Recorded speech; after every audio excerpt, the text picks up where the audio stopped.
I'm happy to be here, especially talking to Professor Chomsky.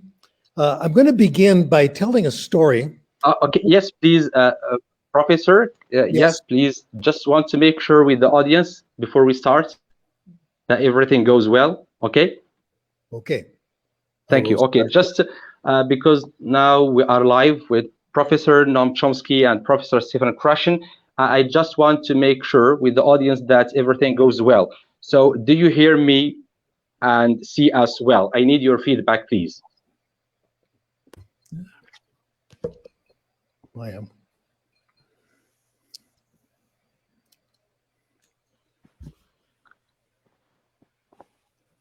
Yes, everyone is joining us, so thank you very much. I need your feedback that everything goes well. So do you hear me well? Yes. Yes. Interesting. Yes, this is also a question to the audience. Okay, I'm checking. I know that people are joining us from different parts of the world, not only from Morocco. And of course, this webinar will be translated into Arabic, of course, for those who don't speak English. Great. So thank you. We can hear you. Thank you very much for the feedback. Okay. So also to the audience who are following us, I would like to remind you that the certificates of attendance will be issued to those who have attended this live webinar. That's why you are required to write your names in the comment section. And after the webinar, we will share with you the registration form. Please fill it in with your information, including emails, names, and other information. Let's get started now. So good afternoon, ladies and gentlemen, or good morning, or good evening, wherever you might be in this world.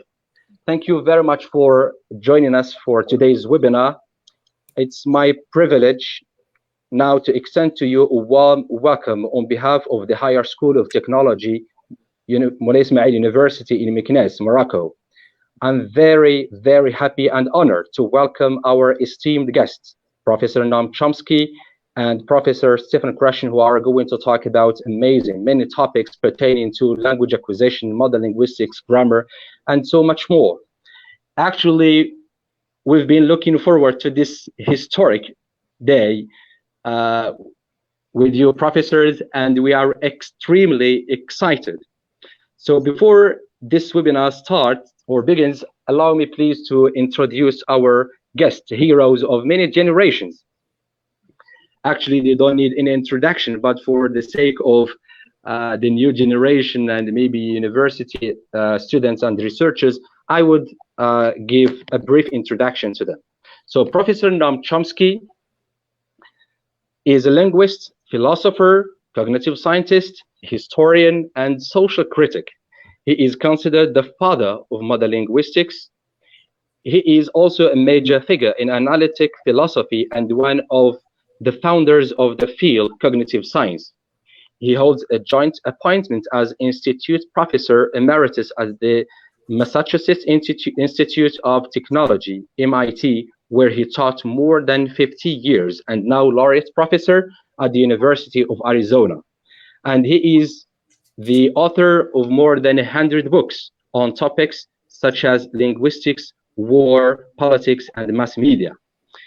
He is one of the most cited scholars alive. Chomsky has influenced a broad array of academic fields.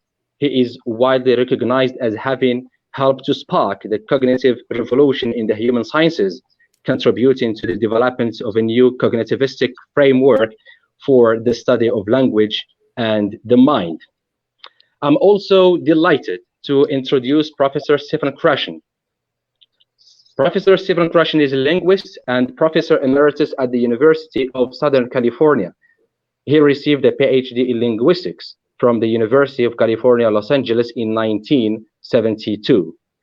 Crashen's numerous papers and books have greatly contributed to the fields of second language acquisition, bilingual education, and reading.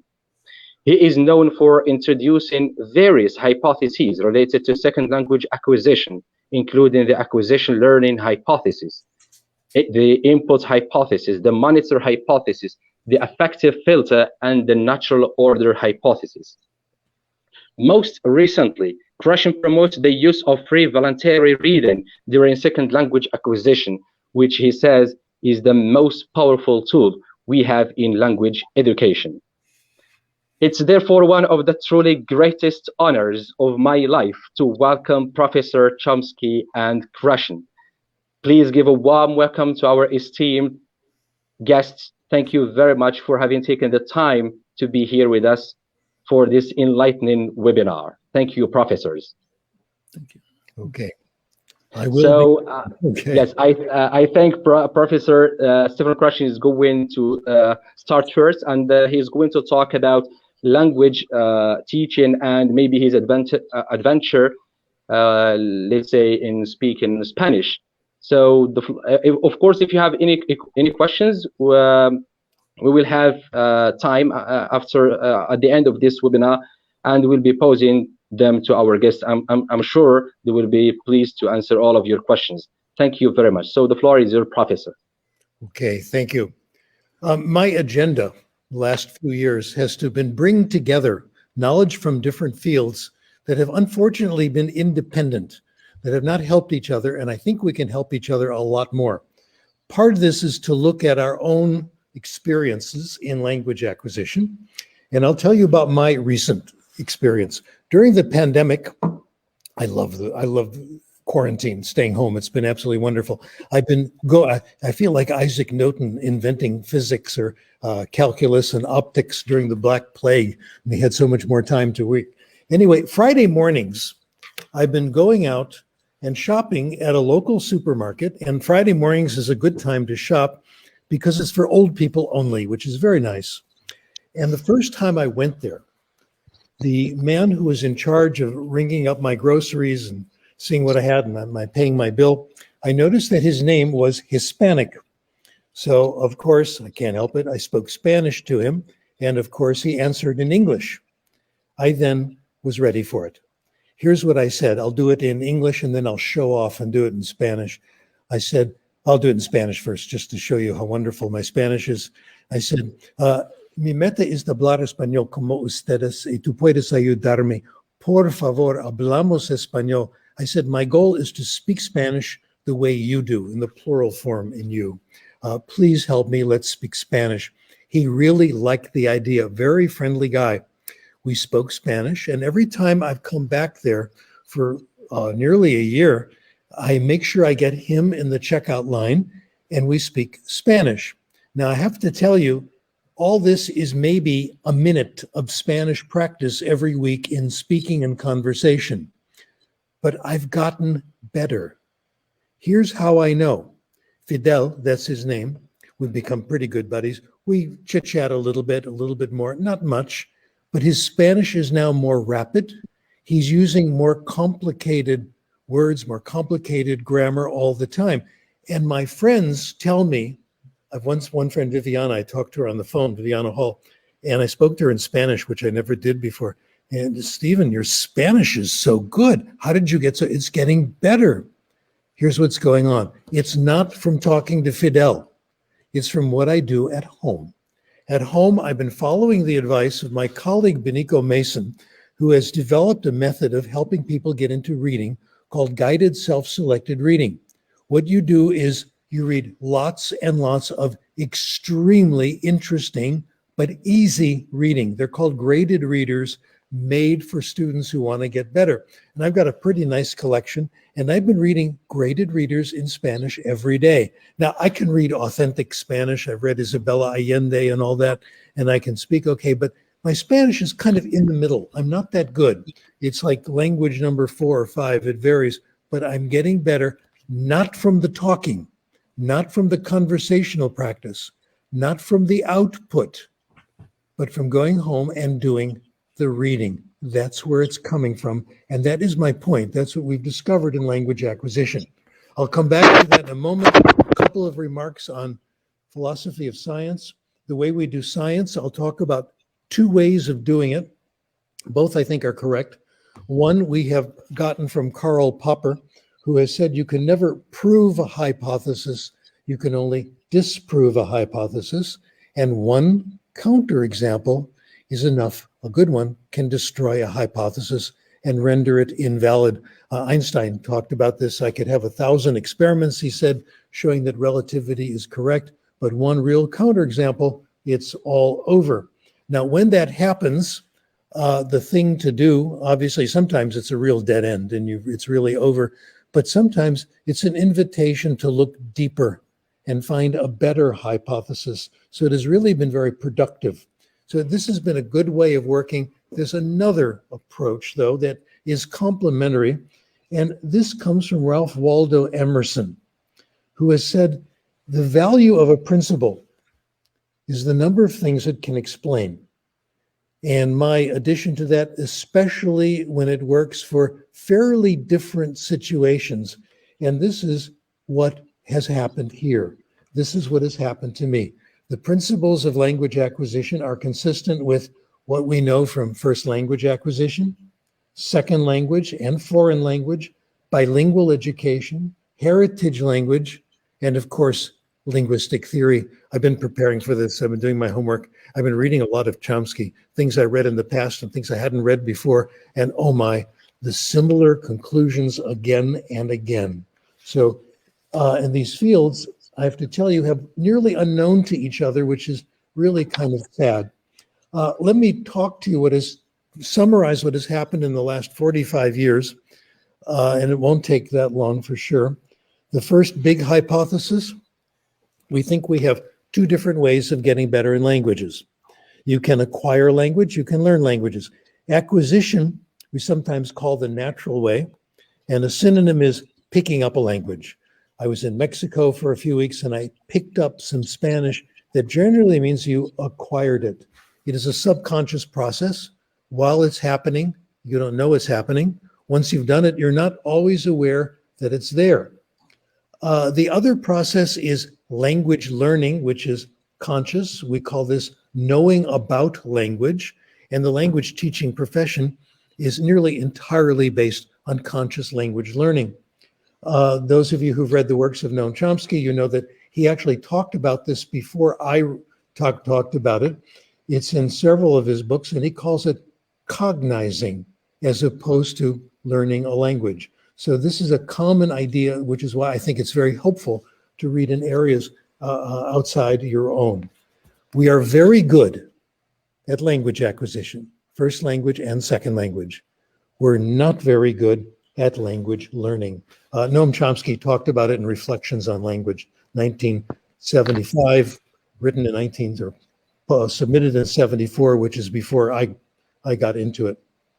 Second hypothesis, the natural order hypothesis, which kept us very, very busy in the late 70s, early 80s. It says we acquire the rules of language in a predictable order. English has been very well studied for this. Some things in English as a first language obey this. Similar to what we see in English as a second language, the orders aren't exactly identical, but fairly similar. We know, for example, that the progressive tense, John is playing the violin, that one is early. The third person singular, which you'd think would be easy because it seems simple to us, that's very late acquired. In first language, there might be 6 months to a year between the two. We all know people who speak English as a second language very well, but miss the third person singular, don't always get it right, even though they get it right when they write. Well, this is, I think, that's number one. There is a natural order. 3 amazing hypotheses. You can't change it. You can drill the third person singular all day long, but just like good wine, it won't be acquired till its time has come.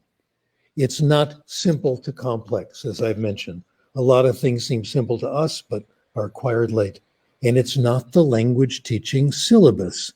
I made this mistake in 1981, where I boldly gave a speech at the TESOL conference to a standing room crowd only of 10 people. There were not enough chairs in the room, which I said, we now have the syllabus. Just tell us the natural order. We'll teach along the natural order. I now think that's completely incorrect. And I think this is quite consistent with the idea, again, from Noam Chomsky, that the language acquisition device is a mental organ, kind of like the kidneys or the visual system. You can't change the order of development. It's there, and it's what we're born to follow.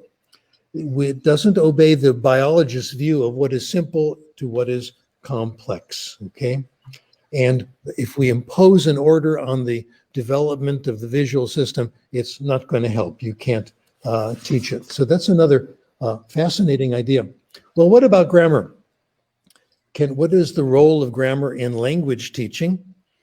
I've been misquoted as saying, don't ever teach grammar in a language class. Teach grammar, go to jail. It's a sin. Don't ever use it. Not quite my position. My position is it's really hard to do. You're not going to make much progress with it. What we have discovered is that teaching grammar, if you want to use grammar, there are daunting conditions that have to be met that make it very tough. We think consciously learned grammar is only available as an editor or a monitor. If you're speaking a language and you think you made a mistake, you can think of the rule, intervene, and correct what you've done if the rule is correct. But the conditions are tough. Number one, you have to know the rule consciously. And as we have learned from modern linguistics, as Professor Chomsky has said so many times, we have described only fragments of the language. Linguists always point out they don't know all the rules. The most grammar dedicated language teachers don't know all the rules. Our best students don't learn all the rules, and what they've learned, they don't always remember. So condition one, you've got to know the rule, and that is really impossible to do. Number two, you've got to be thinking about correctness if you want to impose this conscious knowledge. It's hard to think about correctness and understand and speak language at the same time. It's kind of like patting your head and rubbing your tummy at the same time. They're basically incompatible. Number three, you have to have time. Normal conversation does not give us enough time. Take a look at Reflections on Language. I have it right here, footnote 24, page 249, where Professor Chomsky points out, even if you could master the rules, we can't apply them in real time. And our studies have confirmed this again and again. There is one condition in which all these requirements are met. Comes pretty close. When you take a grammar test. When you take a grammar test, you studied the rules, you're thinking about form, and you have time, because it's usually a written grammar test. And even then, what our studies have found is you don't do that well in applying the rules. It doesn't happen as easily as you think it should, and we always feel bad because we can't do it. Well, let me tell you what the research says about this. In the real world, we have found that the common view of language teaching will not work. The common view of language teaching, you teach people a rule consciously so they can master it consciously, and you expect them to master it right away, and then you practice with output, similar to the pattern practice that we've seen in so many audiolingual classes. Like you learn the third person singular, and then they give you sentences where you have to say it again and again and again until you, as they say, automatize it, and then you'll be able to use it. There has been a real mistake, a real confusion of cause and effect. What we think now is going on is if you acquire the language, if the conditions are right for language acquisition, the effect will be acquisition of language. The cause is language acquisition. The effect is knowing the rules of grammar and knowing the rules of vocabulary. And this happens only in one way, and here is the major hypothesis. We acquire language in only one way, and that's when we understand it. There is no other way it can happen. So if I give you a language lesson and I make it comprehensible, if I make it a German lesson and I say, das ist mein Kopf, hier sind meine Augen, ich habe zwei Augen, eins, zwei, ja, Und hier sind meine Ohren. Eins, zwei. And you can more or less understand that you are acquiring a little German. The amazing thing, whether you want to or not, it happens without effort, and it happens without worrying about it, and you can't stop it. The only thing the conditions for language acquisition, it needs to be comprehensible. You need to pay attention to the input. You need to pay attention to the message. So it has to be interesting. The word I like is compelling. Very interesting. So interesting that you forget that you're listening to another language. We have amazing amount of evidence this is true. We have found it in many ways. In our work, the work I've done with Professor Benico Mason, who I just mentioned, we have found the best way to make sure the input is just right, optimal, is to rely on stories. Fill language classes with stories. I got interested in this driving on Pacific Coast Highway.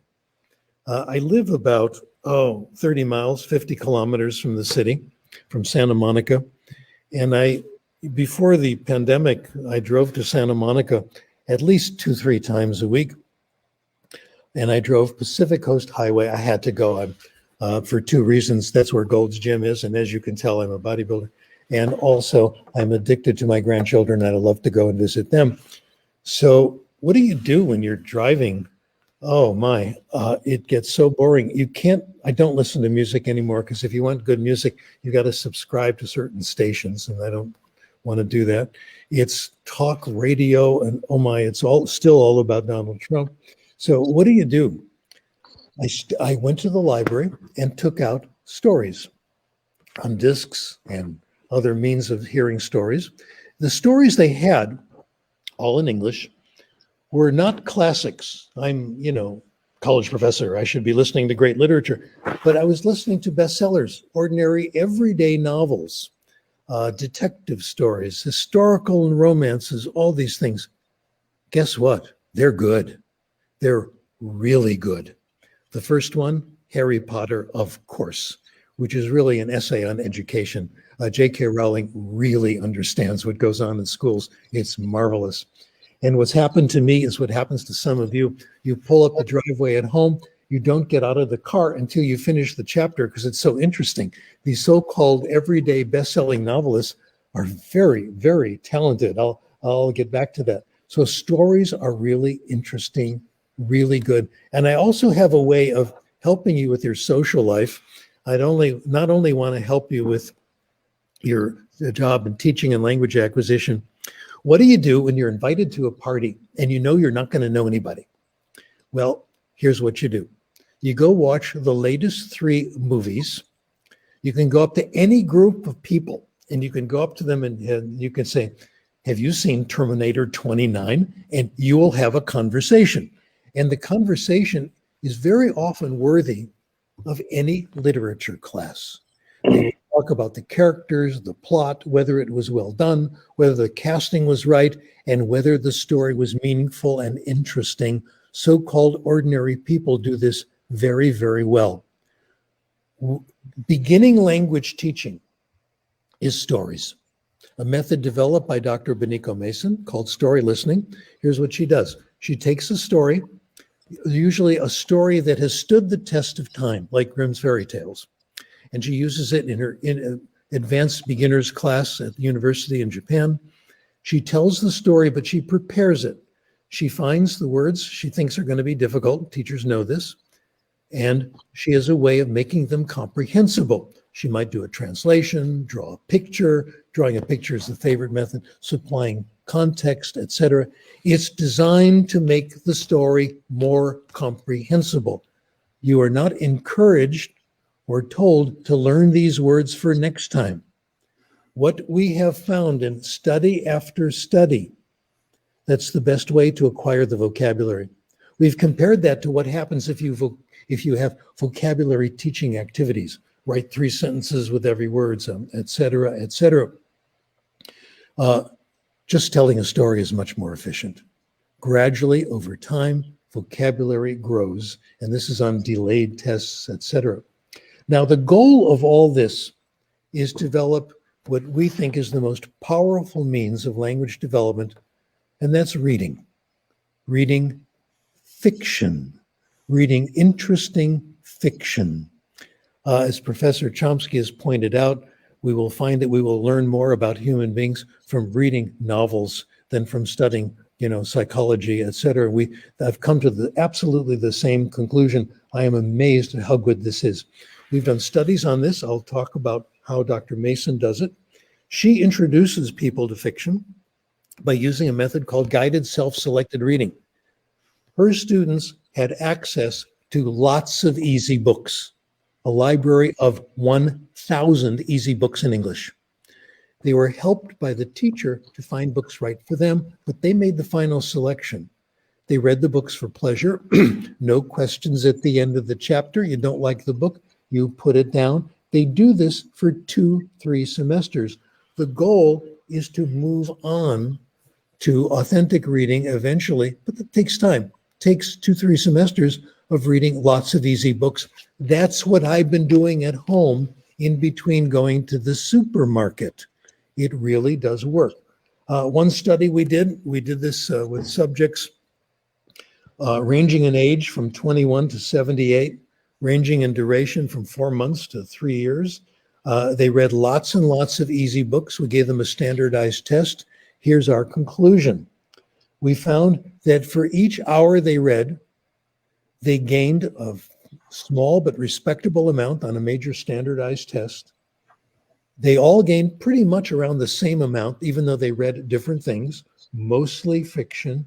And we calculated if they read an hour a day for 3 years, what they like. They go from fairly low levels all the way to what you call academic competence in the language.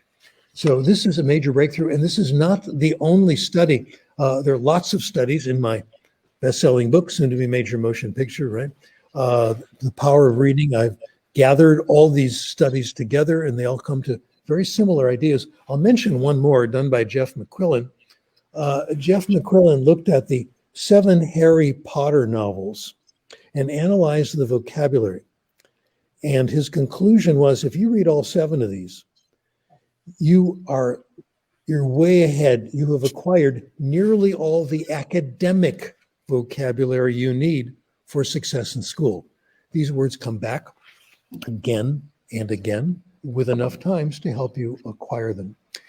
So reading itself gives you vocabulary, gives you spelling. Are you listening, Donald Trump? It gives you writing style.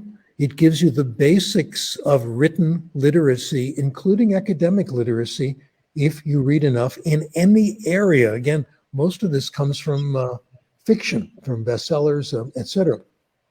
Other things, research from the University of Michigan, Keith Stanovich and his colleagues. People who read more know more. And this is based on people reading light fiction that they get out from the library, from the bookstores.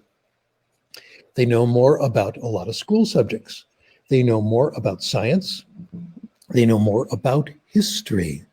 They also know more about practical matters. It gets better.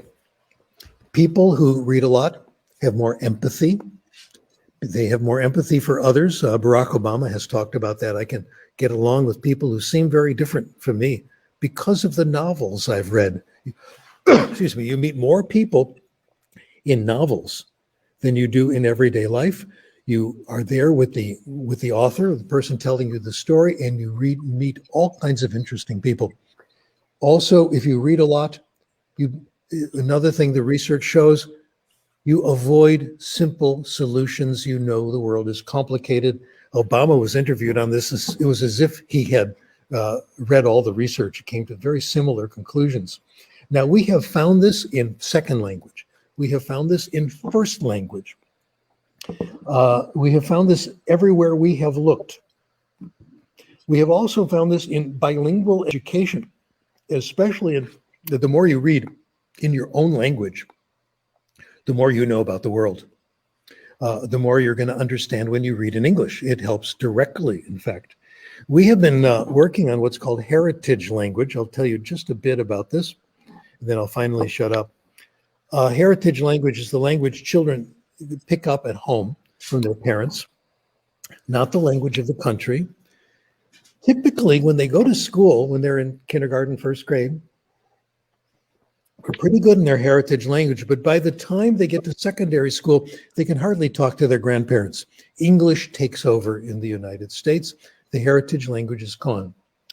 We do have a couple of interesting cases that have pushed us, I think, in a very exciting direction. My colleagues, Grace Cho, Lucy Say, have looked at cases. Well, I'll tell you what Grace did. It's a great way of doing research. She went to a party in the Korean neighborhood, which is her background. And she met a lot of Korean Americans who were, some of them were born in the United States and the rest came quite young. And she found they all spoke Korean pretty well. Amazing. And she asked them, she said, can I interview you? She did interviews. The common denominator, they were readers in Korean. They read comic books, they read magazines, they read novels. And they gave reading the credit for their competence in Korean. Again, they did not go to Korea, have education there.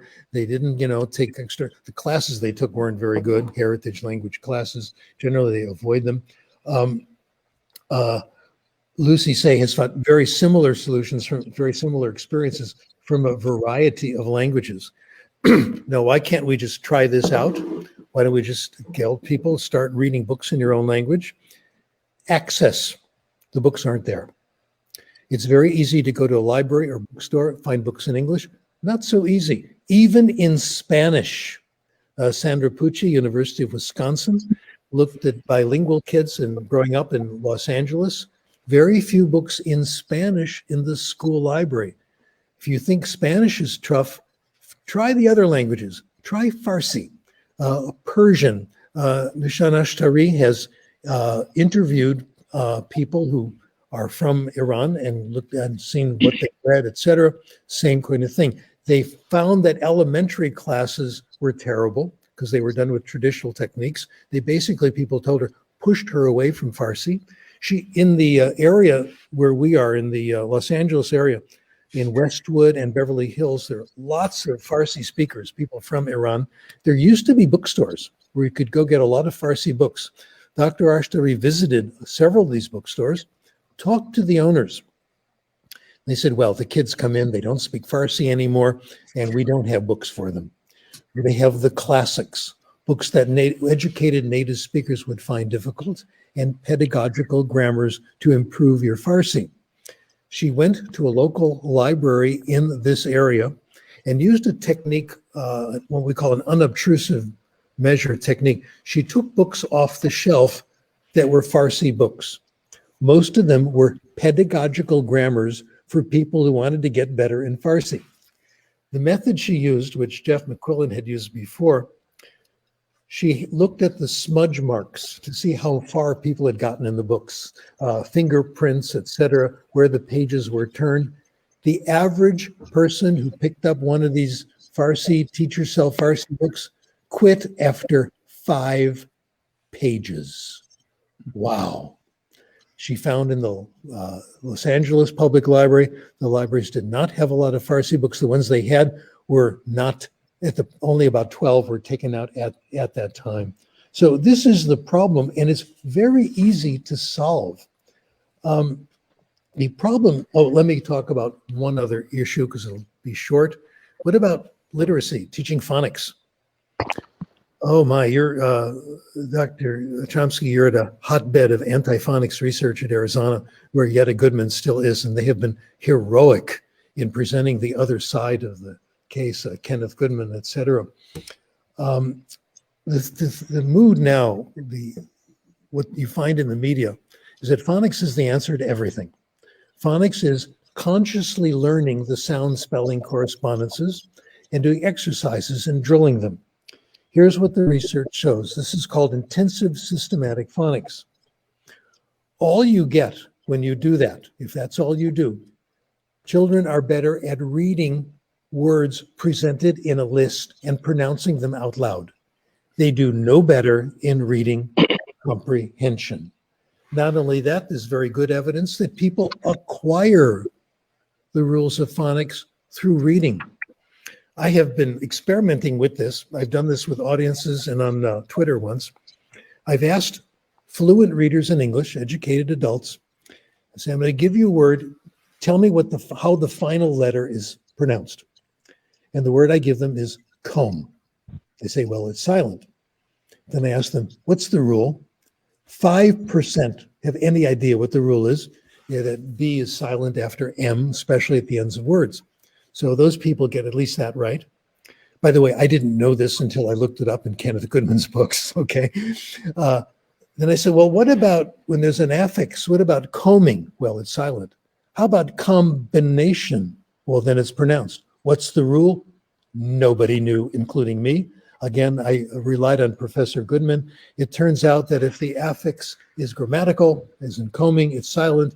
If it's not grammatical, as in combination, it's pronounced. Nobody knows that rule. They all get it right. We acquire the rules of phonics through reading. We absorb them, etc. Now, let me talk about the future and what we can do about it. How can we haven't done too well about this. Most language teaching programs are based on behaviorism, are based on conscious learning of the rule, and then repetition. So I've even found catalogs where they claim they do natural approach, should be our methods, and it's all about we do the present tense, then we move to the past tense, etc., and we master them. Here's the problem. How are they going to find out? It's hard to find out. It's hard even for professionals to find out what's going on. 3 reasons. Most of the information is in books and journals. The books and journals are hard to read. There's one person is called torturous prose, okay? The articles are dense. The articles are very long. And the books are expensive. The journals are expensive. If you want to order one of Steve Crashen's papers from 1973, it costs you $40. The journal gets the money, not the person who wrote the article. Unless you work in a university that has a Class A library and you have borrowing privileges, you do not have access to the research. A brilliant case of this was pointed out by Jeff McQuillan and Lucy Say. They were dealing with bilingual education. They looked at the research on bilingual education over 10 years, and it was all very consistent. It works, it's good for English. Then he looked at what people talked about in the media and in the press, about half and half. Half of the press said, no, it doesn't, et cetera. It's not because they're arrogant and stupid, it's because they don't have access. It's very hard to find these things. I'm going to conclude with what I think is the solution. Part of the solution, colleagues, write short, clear papers so people can read them.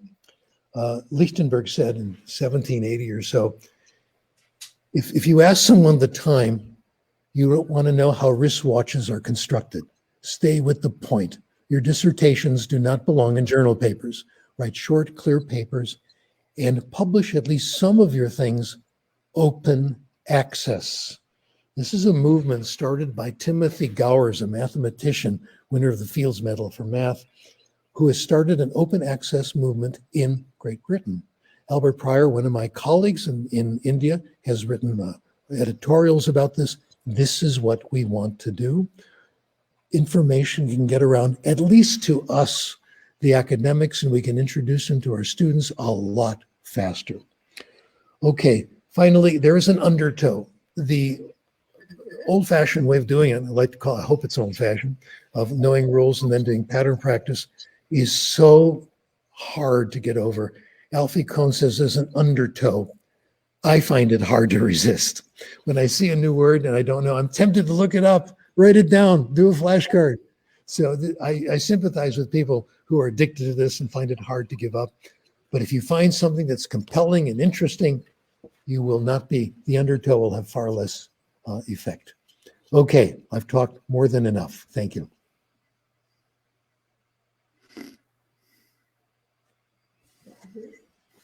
It's now time for the master to speak. Professor Chomsky, je vous donne la parole. I give you the speech. Well, lots of fascinating points. Since there isn't a lot of time, I'll just mention a few that resonated with me very significantly. One is, at one point, you talked about change from language acquisition to language development. And I think that's a very significant idea. Language isn't really learned, it just grows in the mind. It's something that develops naturally, automatically, along a fixed program that's biologically determined. We have a great deal of evidence of this from first language learning. A young child, an infant, will just disregard corrections because it's not what fits with what's coming next in their language growth. It's almost like learning to walk. You don't learn to walk. It just comes automatically. At a certain point, the child stands up, starts moving, figures it, gets to understand how you distribute your weight. Nobody's taught you this, but a lot of calculation and computation goes into simply walking down the street. You don't know the rules. You couldn't know the rules. Maybe some biologist could figure out what they are, but that's not the way you pick up walking. You do it because it's interesting, which is another crucial point that you made. It has to be interesting. And for a young infant, picking up the language is just an interesting, exciting thing. So it happens automatically. Children will pick up at the peak periods of language acquisition. Children, infants, actually 2 or 3 years old, will pick up a word every waking hour. They means basically one presentation. It's interesting to them. They want to understand what's going on. They have an internal rich structure of mind, which it just goes into operation with very limited stimulus and leads to rich understanding. And that's true all the way through life. It's also true when you're studying in college, let's say. You could take what Professor Crashen has talked about and think of and adapt it to taking a course in college. There's several models of how to do it. One is the model that sometimes called pouring water into a vessel and then having it come out in a test. We've all had experiences like that where you took a course in college and you weren't interested in it and you studied for the exam and got an A, and 2 weeks later you forgot what the course was about. That's one way of so-called teaching to test, worst possible way. The other is to pursue something you're interested in, and then it'll just become part of you. You pursue it on your own initiative, on your own, with your own internal drive. Answer the questions that you yourself are raising, just becomes part of you. And very much the same is true of language acquisition, and Professor Crashen's research has demonstrated it very effectively for second language acquisition, first language acquisition. The information that we have about it is pretty much the same, just grows in the mind at its own pace because of the interest of the child, the drive, internal drive of the child to try to understand the world around them. That's just like an infant constantly asking the question, why? Kids can drive you crazy by asking why. Every answer you give, they want to know the next answer. Why that, Well, it's pretty much the same with language acquisition and other forms of what Professor Crashen correctly called development. Things just develop in the mind in their own manner if you create an environment which is interesting and stimulating and that the person wants to explore on their own because it attracts them. The other point that stands out from Professor Crashen's remarks is kind of an unpleasant one. He pointed out that the way to gain rich understanding, not only of the language, but of the society around you, of other people, history, and so on, is by reading. Reading has very sharply declined. There are many measures of this. You go into it's gotten to the point where people my age, professors my age, want to give away a lot of books because we have way too many books and don't know what to do with them. Well, it used to be that you'd give them to the university library, or maybe you'd give them to the local libraries. Can't do it now. They don't want them. They don't know what to do with books. People don't come to look for books anymore. They're busy with this thing in their hands. The level of reading is very sharply declined. You see it in the school educational programs. Books that used to be at what was regarded as the 8th grade level are now being read in 12th grade. Because the students I teach right now at a state college, it's very different from elite university where I spent most of my life, and it's interesting. Students are very bright. They haven't read a book. They hardly know what it is to read a book unless it's assigned in class. On their own, they wouldn't know how to pick up a book. They don't know how to write an essay except in the form that was taught. All of this is gone, very sharply declining.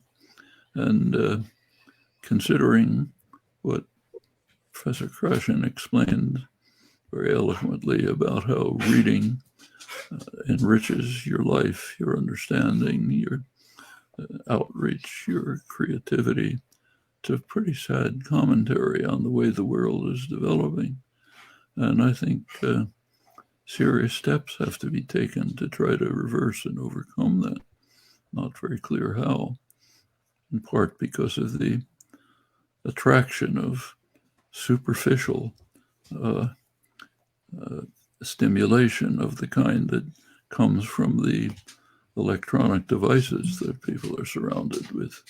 It's actually gotten to the point where the number of universities in the United States have redesigned the sidewalks that students walk on so that they can put in a plaque on the sidewalk that says, "Look up," meaning don't just look at what's in your hand. There's a world out there. There are other people you could talk to. Don't just be glued to your virtual experiences. This is a malady that has to be overcome. I think an important conclusion from Professor Crashen's remarks is to emphasize the significance of this. Comment? Yes. If this is true, it's a recent phenomenon. I was very interested in research on how much people read, and my last paper was 10 years ago, okay? And the title of the paper was "Stop Scolding Teenagers." I looked at all the studies on how much people read 1940, 1950, 1960. Up till 2010, kids are reading, especially when Harry Potter came out. They were reading a lot. And the more easy, pleasant reading you have, the more reading you might have in general. That might be part of the solution. A wonderful paper was published in the School Library Journal, one of my favorites. They put comic books in the library, this is about 10 years ago, and graphic novels, but did not allow them to circulate. You had to go to the library to read the comic books. Library traffic nearly doubled. The amount of non-comic book material taken out went way up. So maybe this is a path to make it happen, more reading in general.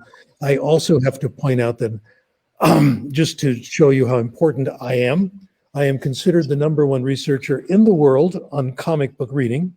The reason I'm #1 is that I'm the only one doing the research on it. But we found some very interesting stuff. Kids who read comic books read other things. In fact, lower socioeconomic children who read comics read more than middle-class kids who don't read comics. So if we play it right, we may be able to use this as a bridge to encourage reading in general. So I'm optimistic about our being able to solve the problem. Thanks for bringing this up. Thank you very much, Professor, for the for giving such informative and interesting presentation. So I would like to, in the same vein, I would like to ask you a question related to critical period hypothesis. Professor Noam Chomsky, how have your ideas on critical period hypothesis changed over the years? Are you more or less convinced to the theory now than you were initially? Well, my main interest is this process of virtually reflexive development of language as the flowering of internal competence and principles. And over the years, we have learned a lot about the nature of this internal system. It has, at the very beginning, say 60, 70 years ago, there was a conundrum which has guided research in many ways. There seems to be a serious contradiction in the enterprise of trying to determine what is the internal given basis for knowledge of language and development of language. On the one hand, it seems that it has to be quite complex. The reason is because of what's called poverty of stimulus. The data available to a child doesn't come anywhere close to the wealth of knowledge that a child actually has at every stage of development, from 1 year old on. It's easy to show that by experiment with children, that what they know and understand is way beyond any experience they've had. That suggests strongly that the internal system must be very rich in order to account for the gap between sparse data and rich knowledge. That's one prong of the dilemma. The other has to do with the evolution of language. It wasn't very well known 70 years ago. It's increasingly been learned that language emerged in the human species within a very narrow window of time. Interesting. We now have strong evidence, genomic evidence, that humans, Homo sapiens, began to separate almost very shortly after they'd emerged. Humans began to appear in the biological record about 200,000 or 300,000 years ago. That's a flick of an eye in evolutionary time. And very soon they began to separate. But all the separated groups have the same language faculty. So that means it was already in place before the separation. There is no evidence for any meaningful symbolic activity prior to the emergence of some Homo sapiens, which, put that together, gives you a strong evidence that the capacity for language, which is the basis for our thinking, our reflection, our imagining, planning, everything, our creativity, everything we do, all seems to have emerged along with Homo sapiens. That's a very brief window of time. Yep. That suggests that the internal system must be very simple because it emerged so quickly. And nature would have just picked the simplest solution when the problem arose of developing a system with an infinite range of possible expressive devices, which is unique to humans. So when that change took place in the genetic material, nature would have picked the simplest answer to it, which is apparently the one that stayed with no changes. So we have a contradiction. Learning or development of language seems to require a very rich system the evolution of language seems to require a very simple system. That's been a lot of research over the last 70 years has been an effort to resolve this problem. We're now about at a point where you can see an answer, where you can see how extremely simple mechanisms can give very rich consequences when you bring into account principles of computational efficiency, general principles of the structure of complex devices, and so on. Interesting. That's the major change that's taken place, I think.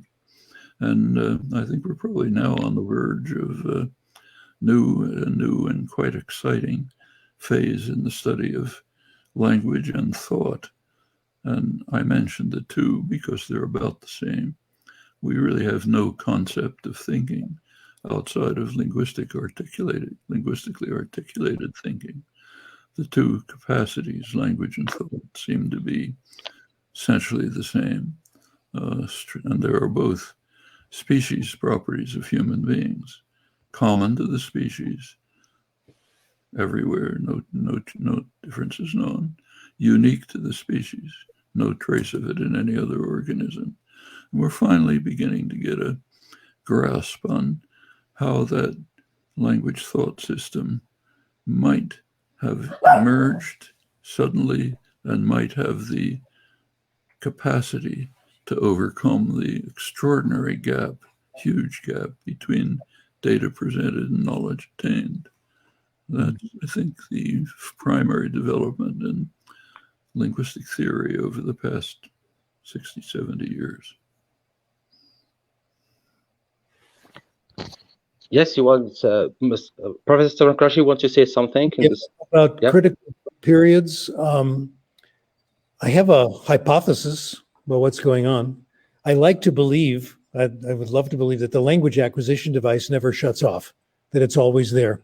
And I started thinking about this in the 1960s when I was teaching school in Ethiopia, and I met a guy there named Gerald Mosbach from UK, and we had an interesting conversation. He said that when he was in secondary school, they all did French, and he hated it. It was poor methodology, boring. He hated the teachers. He hated the French language. He hated the French culture. Now, to make things worse, you had to do an oral examination in front of all your teachers at the end, which is the worst torture you can do for an impressionable teenage guy speaking another language. So he decided he would show his disdain for the language, the culture, and the school.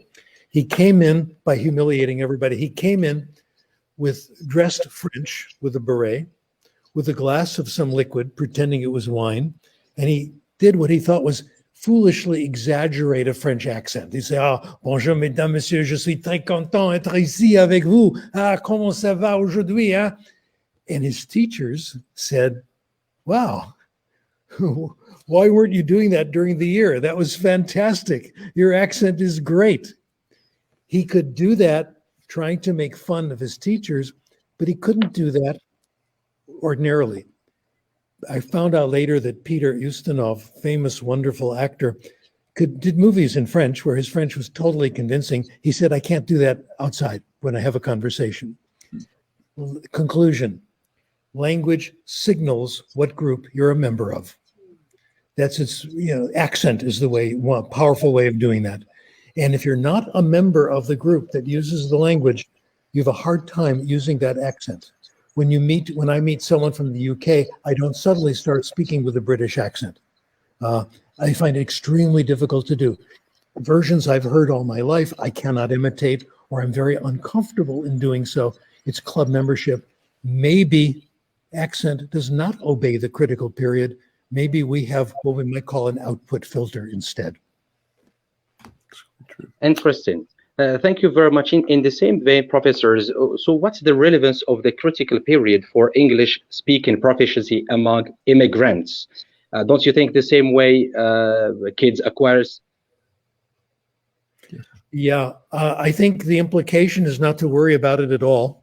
They're going to get the accent of their friends, people they feel comfortable with. They're not going to get the accent of the teacher that's been shown over and over again. And there's not much we can or should do about it. This will make them comfortable when the need comes out or the feeling comes out that they should talk a slightly different way. Okay. My colleague Nushan Ashtari told me that when she was a young girl, she became a tomboy. She's not anymore, but that was the role. There was a special language they used, a special way of speaking that she wouldn't use now. I'm telling you this because you know all about it. It happens to all of us. Don't worry about it. Teaching it won't help. I've looked at the research on teaching accent. It's the same as teaching grammar. You've got to be focused on certain forms. It's limited to simple rules, etc. And when your mind is off it, you can't do it. So I would say, let's not worry about it. Agree. And I'm afraid I'll have to leave. I have other commitments coming. Oh gosh, okay. Sorry, I took too much time. Oh my. Yeah. Sorry for that. So, Professor, are you going to leave now? I'm afraid I do, yeah. Sorry. Yeah. So if you want to add something before you leave, that we can just the contribution of linguistics to language teaching and learning before you leave. Well, it's a bit like asking, what's the contribution of biology to being a great athlete? That's for the coach to determine. The biologist can't determine it. If you can find, if people who are involved in particular developing, helping capacities to develop, if they can draw from the background science, great, but they're the ones who have to decide. Afraid I do have to go. It's been an honor and a pleasure, Professor Chomsky, and thank you. Thank you very much for that eloquent exposition. Learned a lot from it. Thank you very much, Professor, for joining us. Thank you very much. I think, Professor has to leave now. That's why, because we are running more than 1 hour. My fault. Yeah. No, it's fine. It's fine. Thank you very much. So, Professor, we can continue and the same way, maybe. So, Professor talked about a critical period hypothesis and, of course, other aspects. So, I think also, Professor Chomsky Crashen, you summarized the results of, let's say, the research you have done over the 50 years. Mm-hmm. In few sentences. So please, Professor also talked about the importance of reading. Do you think, Professor, that I think in one of your books, you talk about free voluntary reading of, I think, fiction and how important it is. So practically speaking, do you have an idea about how much time teachers should devote to self-selected reading in their classroom? And should they set aside classroom, let's say, time? The important word is self-selected. Let's stay with that for a while. You've got to select it yourself. It's the guarantee that it's going to be really compelling, okay? One good evidence of this is something Garrison Keillor said, the humorist. He said, people, when they find out that I was an English literature major, are always giving me classics as presents. And they're on my shelf. And when I walk by them, all these books that I've gotten as gifts, they're looking down, staring at me, making me feel guilty because I haven't read a single one of them. A book given to you as a gift is assigned reading. That person's going to come back and say, how did you like that book I gave you? All right. That is the problem with assigned reading, why it needs to be self-selected, or if it is recommended, someone who really knows you and who really understands who you are. If there's a couple of people in my life, I will read a book if they say so. One of them is my son. We did a whole thing with Robert Heinlein several years ago in science fiction. When Danny says, try this, Dad, he's always right. One of my favorite genres is science fiction. My cousin, Keith Freiheit, brought me a book last time he came up. Of course, I'm going to read it because he knows me. He knows what I like. But in even nonfiction is hard. Nushan Ashtari gave me a book, loaned me a book, recommended it, a nonfiction book, which was very good. But this is rare cases. In general, I don't read. I don't like recommendations. When I was in high school, and I'm telling you this because this happened to everyone listening, I took literature classes, in my case, English literature, British literature, and we were assigned books. I read the books. I took tests on them. I don't remember a single book that I took a test on, even though I passed. Not a single title.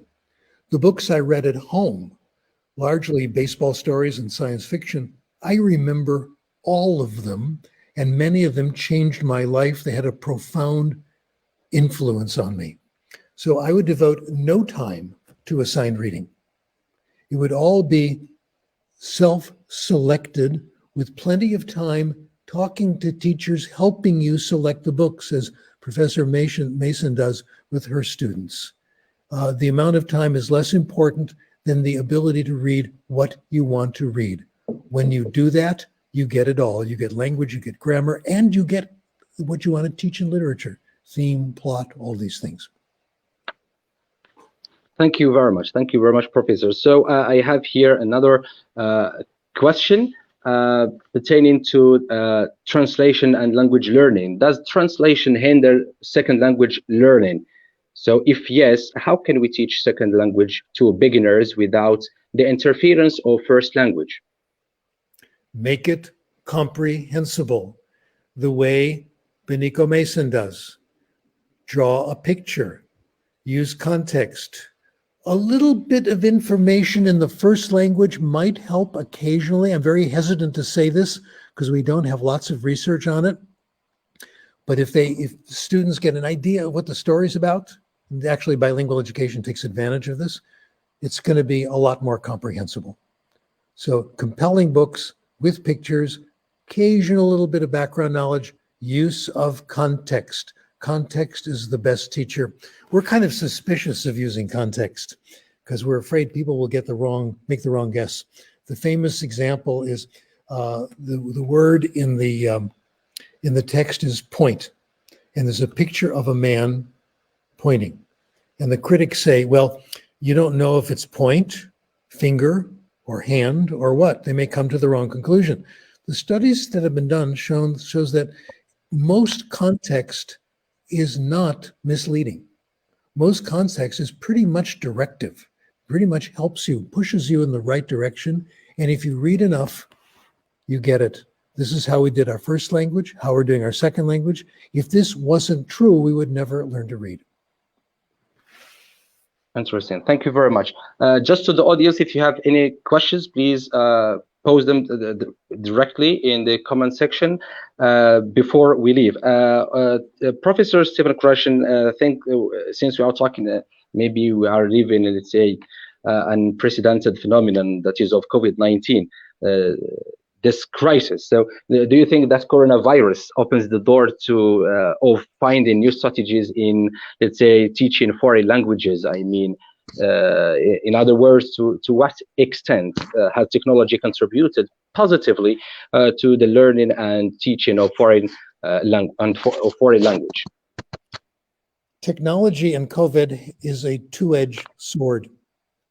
It has made things much more possible than ever before because we have really taken advantage of Zoom and connecting the way we're doing now. This has been fabulous. We wouldn't have even thought to have a conversation. Oh my gosh, I got to talk to Noam Chomsky. Come on, I got to see Noam Chomsky and talk to the master and get all this wisdom. This is amazing. This is wonderful. I'll be high on this for several weeks or months. This is great. COVID has made it possible in a way. On the other hand, it can be the death of education. It is an invitation not to have large classes without interaction. It is an invitation to eliminate teachers. Every so often, we all get advertisements. I got one last week. Learn the classics from the great masters, the great teachers. Take a course in history of the United States, British philosophy, the law, and here's an expert giving you lectures. You just put in your computer, you can hear the masters. We don't need teachers. We got them already. Add to that standardized tests. You can take the test. Who needs teachers? I'm sorry I mentioned that because that's what some people will start doing now. Okay. So it could be, and okay, with more use of the computers, this also means you can find out about a lot more things than you ever knew. things that aren't taught in the curriculum because only a few people are interested. Jeff McQuill and I were talking about this. He called this the tail of the curve. You can get things that are, in the 1% of the normal curve that we don't normally get. So this is a virtue. This is wonderful. On the other hand, it could be the death of education. Interesting. Thank you very much. So, Professor, here's another question from... Can't hear you. I can't hear you. I'll just sit here, behave myself.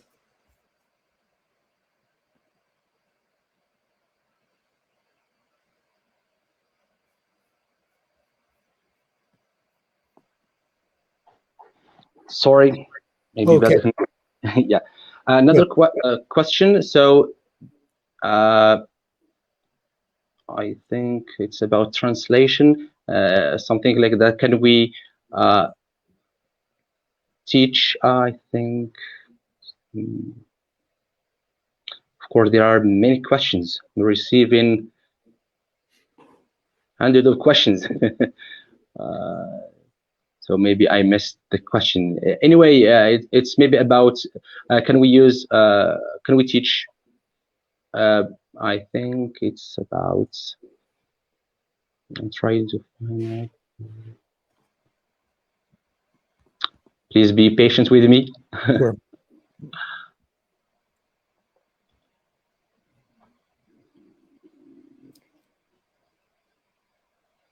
I think I missed the question, I think. Anyway, there are other questions.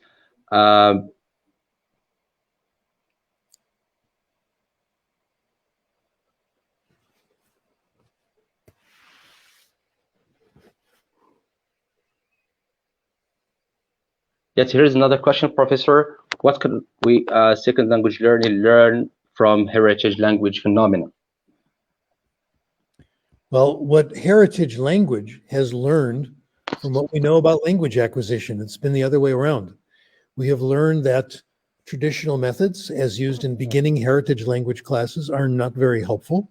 Grammar practice, correction, forcing kids to talk right away. And we have learned the connection between language and social groups, club memberships. The unfortunate case histories I have read, I've mentioned to you, where kids have, one from Nishana Ashtari, she talks about a situation where one heritage language speaker said, sometimes when I'm at a party, I'm forced to use, my parents get angry at me because I don't use the heritage language, I don't speak Farsi. Or they're criticizing me because I make mistakes, which are natural, of course, and especially if you haven't done a lot of reading. This distances you from your own group. I got a quote in one of my articles. Someone said to a child, the way you speak Spanish, no one would know that you were the daughter of an Argentine. Humiliating and horrible. This is what happens with traditional methodology, and I'd say, unfortunately, ignorance of the normal course of language acquisition, that it's not the child's fault in this case. They needed more input, more time. Thank you. Great. Here's another question, I think.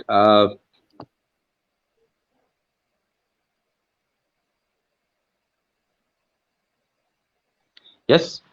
Can children pick up more than one language at once? I hope so. Yes. In my life, as I said, one of my ways of doing research is to constantly be involved in languages all the time, which has been the last, 50, 60 years.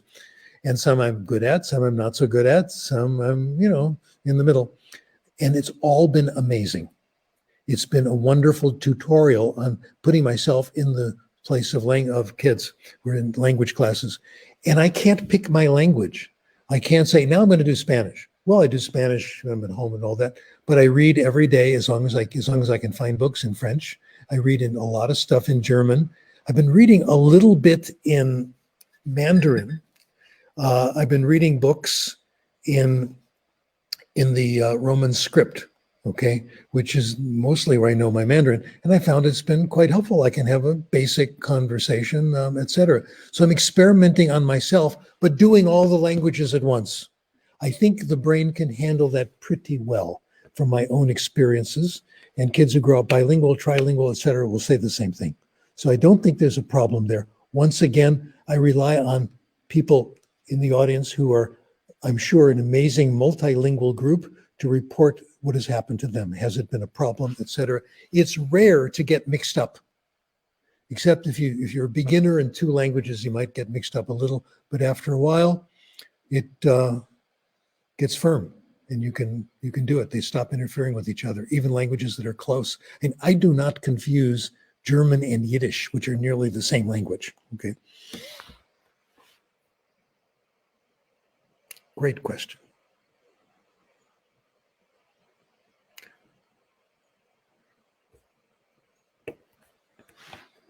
Are you still there? Oh.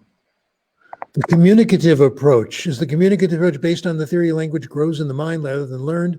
Is it what makes it effective? The communicative approach, I don't think we should use that term anymore because nobody knows what it means. For some people, communicative means make people talk right away, and even correct their mistakes and teach them grammar. That's communicative. For other people in the domain of comprehensible input, it means what Chomsky would call, and I will call from now on, language development through input. So it's a dangerous term. It can be used as old-fashioned grammar teaching, or it can be used, force people to talk before they're ready, or it could be used in comprehensible input methodology. Interesting. Thank you very much. I'm sorry for this problem. Maybe it's because it's say that your device is hot. Let me interrupt you and say the same thing about immersion. Immersion, yes. I think a term we shouldn't use anymore because we don't know what it means. It could mean going to a country and just being there.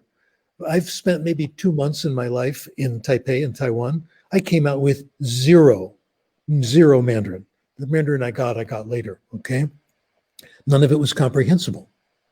The only word I acquired in Mandarin was bingxiling, which means ice cream. Good thing to know, but not quite enough to get around. On the other hand, when I did German, I was a music student in Austria, and it was amazing. It was comprehensible input everywhere. I had a wonderful peer group of native speakers, non-native speakers. English was not the lingua franca in those days, 1962. We recommended books to each other. It was wonderful. Try this, it's good, you'll like it, and you can understand it. So it really did work. One case it worked because it was loaded with comprehensible input.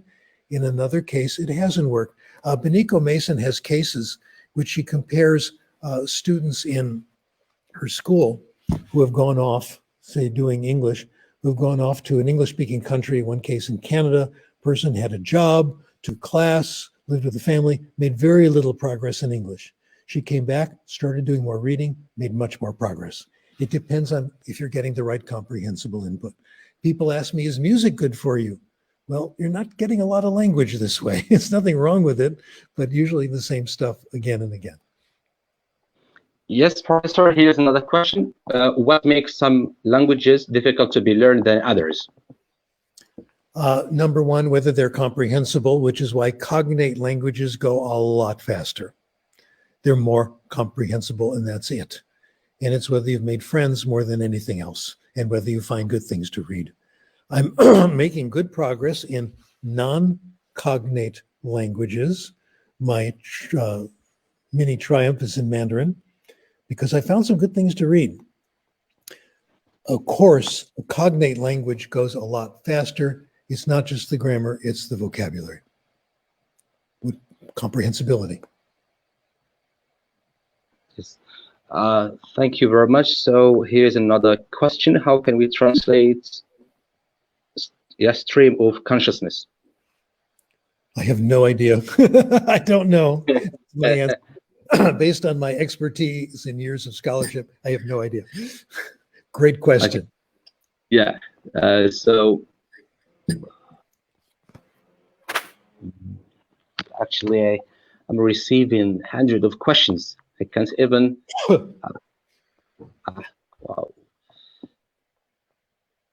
Please hold on. There are many questions. Hey, I'm charging you So, for yeah. overtime.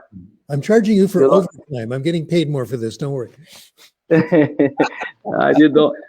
don't give me even time to pick up one. Yeah. Wow. Wow.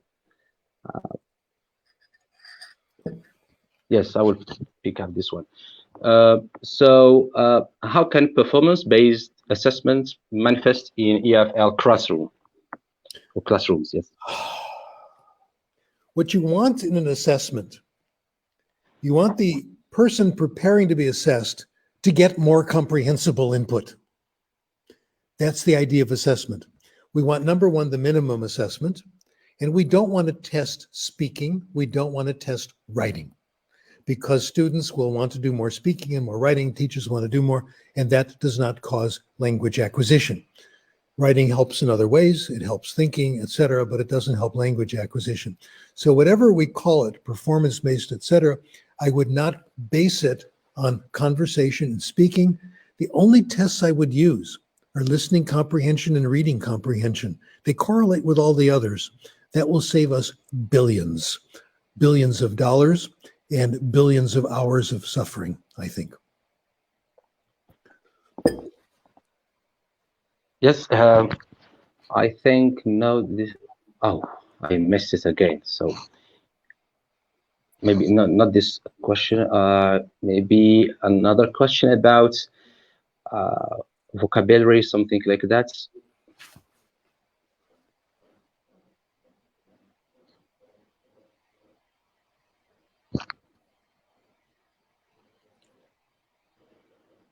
Actually, there are many questions I'm receiving. Wow.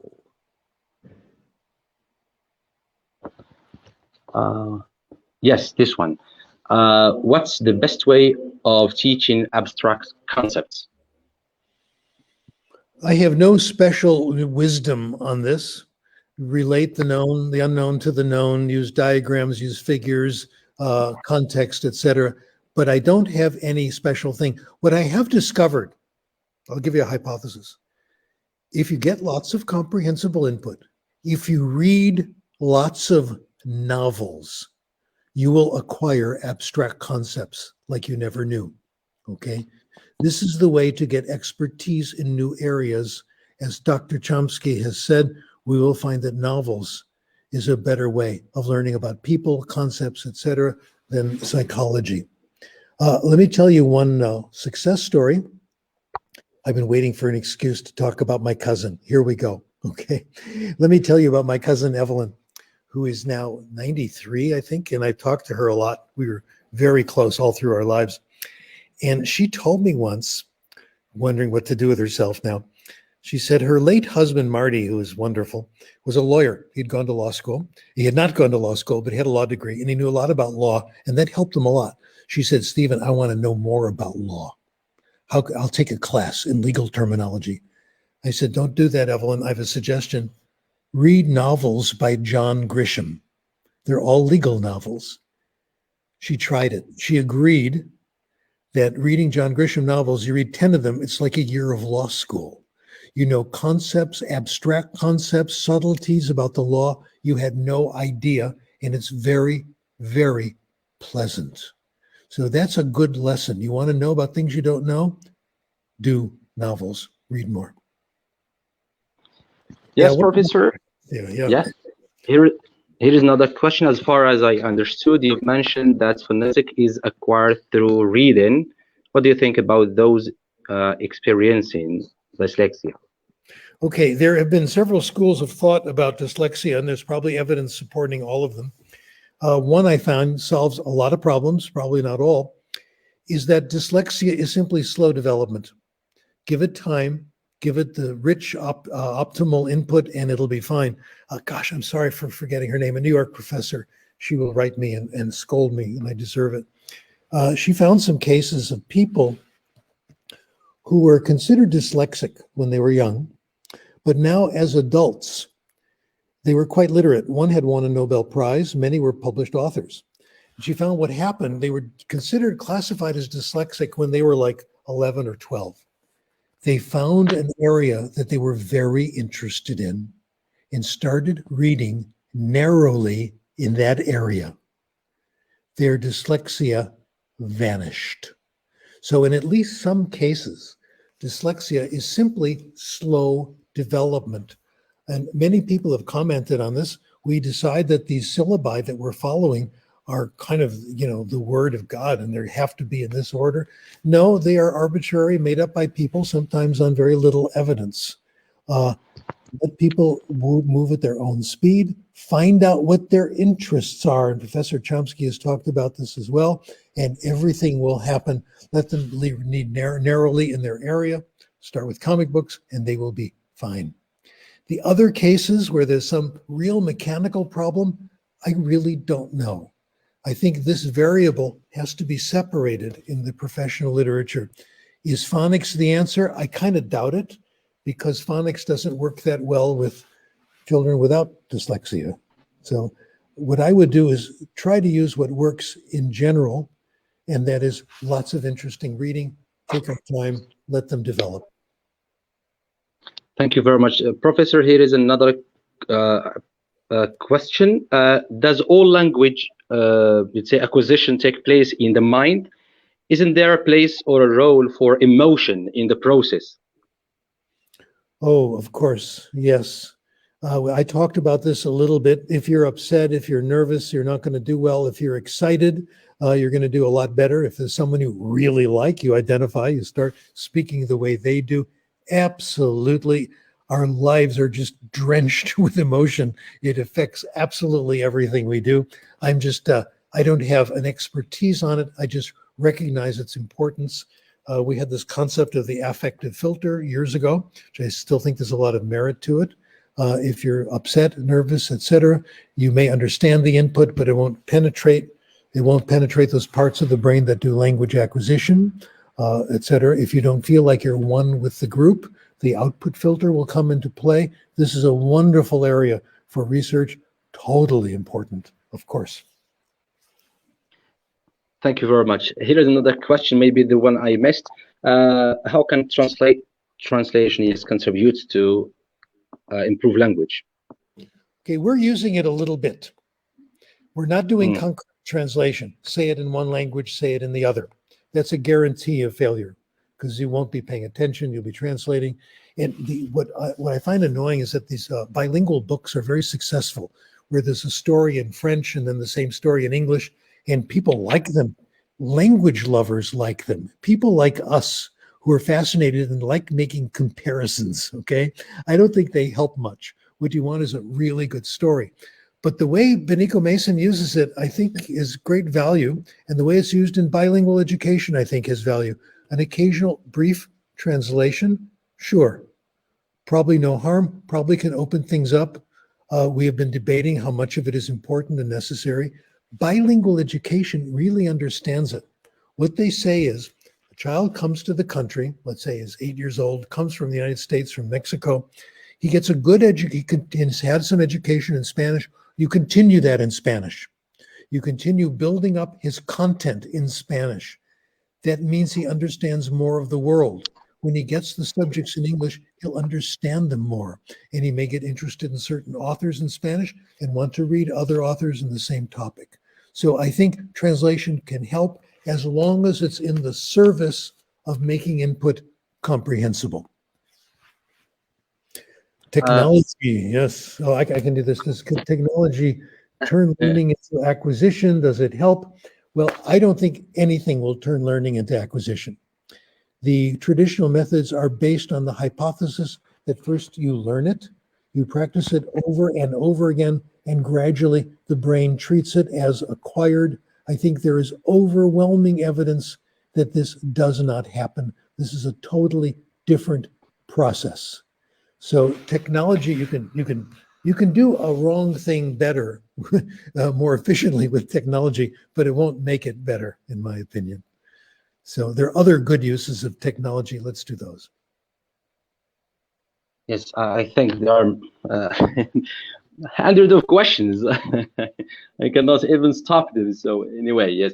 Here is another question from a semiotician. He's interested in meaning and creating meaning. And he said, please ask Professor why he appears, let's say, with the empty library background.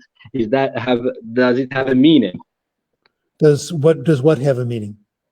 Yes, that you appear now live with the library empty, the background, your background. Yes, Here's empty library. Here's the reason why.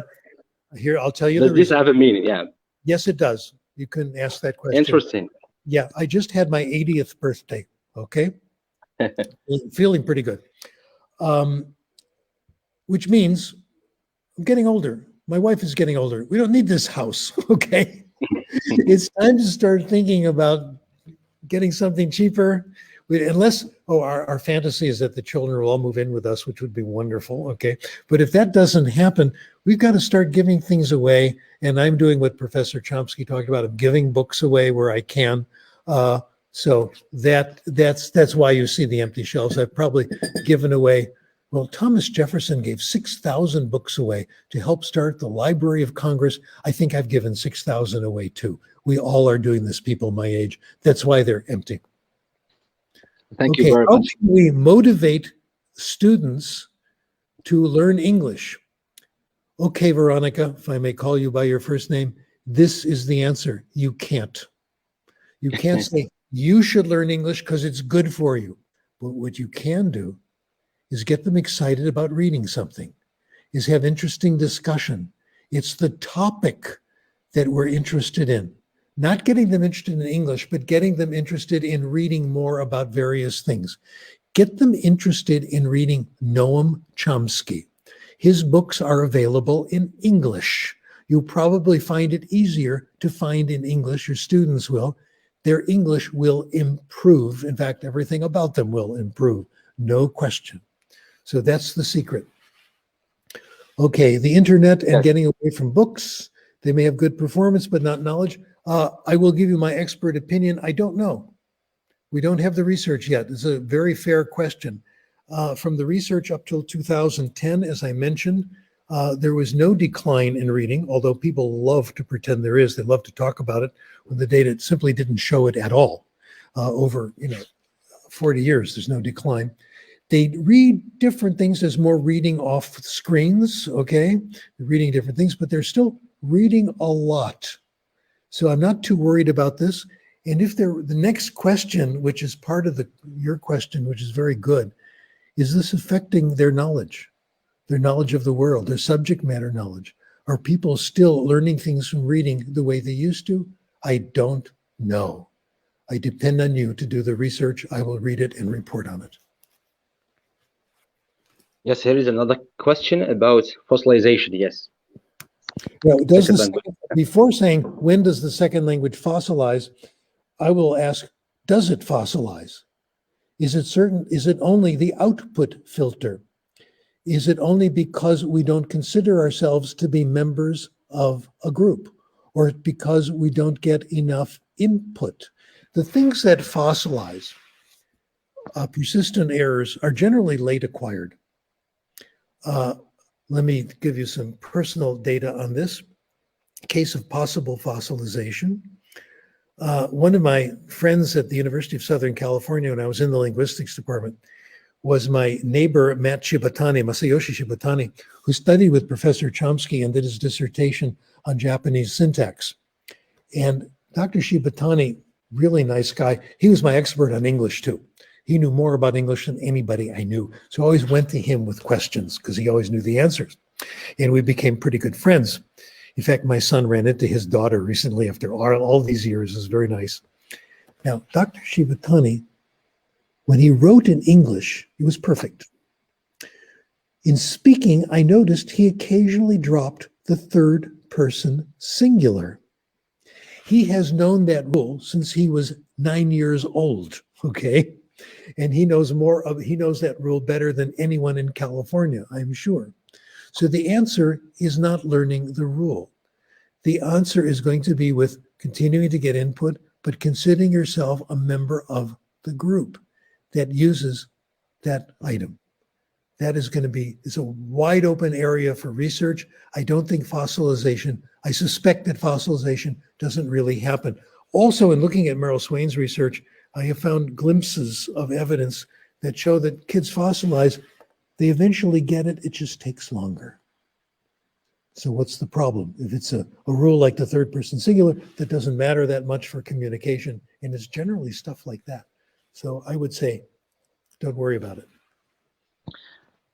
Thank you very much. Here's another question. Professor, do you think materials such as textbooks and technology are necessary to teach foreign languages in the classroom? Textbooks, perfect textbook. I would have in a classroom a dictionary and a grammar because people get curious. They want to know about linguistics, and I would satisfy that curiosity. Wonderful story told to me by a teacher working in natural approach under the supervision of Tracy Terrell. She used natural approach in her classes. And following Dr. Terrell's advice, she allowed a certain amount of time, 10 minutes, for questions on grammar. I asked her, how many questions did you get? Oh, maybe 2 or 3. Does that mean 2 or 3 a week? No, 2 or 3 a semester. People really don't care as much as we think they do. But I would have a grammar book in the back just in case people get curious, learn a little bit about language, nothing wrong with it. And also dictionaries, just in case you're curious. But they're certainly not necessary. Technology necessary? No. Helpful? Yes. Look what we're doing now. The potential for stories on the computer is fabulous. And PDF books. My books, by the way, now, the ones I've been able to dig up, I have put in PDF form. My articles are all in PDF form, and they are available free download. This is what we need to do these days. This is helping everyone. And stories. People are putting good stories now. Story listening group, Dr. Mason's group, has been putting stories now made available. This will increase, which is very, very good. So technology can certainly help. Okay, thank you very much. I think, Professor, maybe this will be the last question, right? Or you have time to receive other questions? Let me make a confession. This is the best part. This is where I learn what I need to go after, what the issues are. And there are people asking questions who are have expertise I will never have. There are people who have taught for years. I could follow one of the people around. Let's say you teach 3rd grade. I could come to their class for 2 years, teach for 2 years. I wouldn't have a fraction of the knowledge that you do. So this is how I can begin to tap into the incredible knowledge that teachers have. So I am gaining from this. Let's have some more questions. Okay, thank you very much. Yes. Yes, maybe here, how is it possible to make second language learning natural in a non-English speaking environment? Several ways. Number one, books, of course. A lot of people speak English very well who've never lived in an English-speaking country, okay? Like Grace Cho's Korean-speaking subjects who've got it all through reading, built up their heritage language, through media, etc. What counts is comprehensible input, not immersion. Immersion works if it's comprehensible input, but what counts is comprehensible, highly interesting input presented in abundance. And you don't need to be in the country. I've made progress in most of my languages, and very little of it has been in the country. Like Spanish, I've had maybe 2 weeks in Mexico, that's all. I'm doing okay. So yes, we can do it. Yes. Yes, maybe this question. No, not this one. I want to. No, not this one. I have the slightest idea. I can't answer it. Yeah. But Gabsia Mohammed will find an answer someday and tell us all about it, I hope. Yes. So actually, I'm receiving hundreds of questions. You don't give me even time to choose anyone. Are you bored? Oh, so missed it again. So I will just pick up. So do you think that we can apply the same stages children acquire language through, okay, to teach language for adults the same way? Yes, and this is basically our claim, that the language acquisition device is still there, and adults have access to it. The language universals that Professor Chomsky and colleagues have posited are available to everybody. They don't fade away. If it was not possible, if the language acquisition device faded away, we didn't have access to universal grammar, adults would do no better with artificial languages than real languages. They could learn languages that disobey the universal principles, the ones that obey, with the same thing. That's not the case.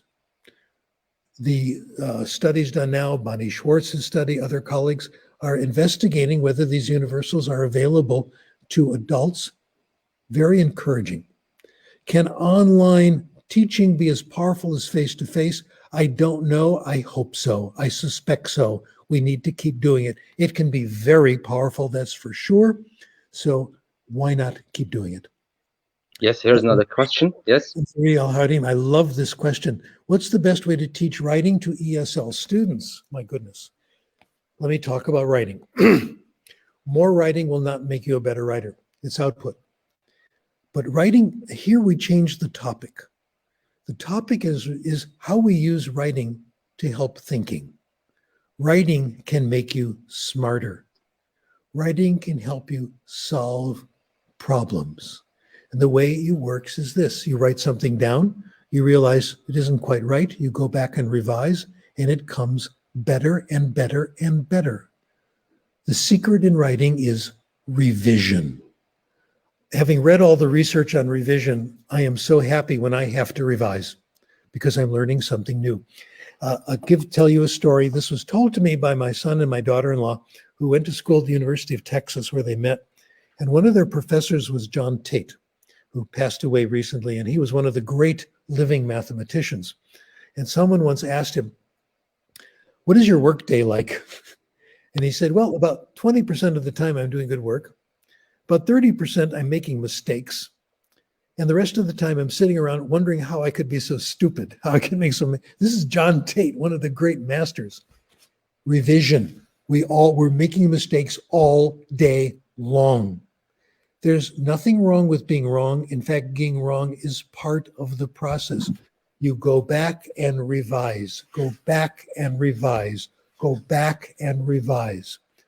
Ernest Hemingway made one of the most useful comments ever about writing. And this is Hemingway's language, not mine. The first draft of anything is shit. Once you get that, you've broken through. Write the first draft. You're going to see there are problems. You revise. Write another draft, revise. And eventually, you'll come out with something good. So the best way to teach writing is to tell people, just start writing what's on your mind and be prepared to revise. What I've learned about revision too, many people have said this. They've said when you want to revise, take a break. When you have a problem in writing, get up from your desk, do something mindless. Come back in just a couple of minutes, you will find that the problem is starting to be resolved. So the best way to do writing, write a lot, write all the time, write regularly, write to solve problems that are of interest to you. Be prepared to take breaks all day long.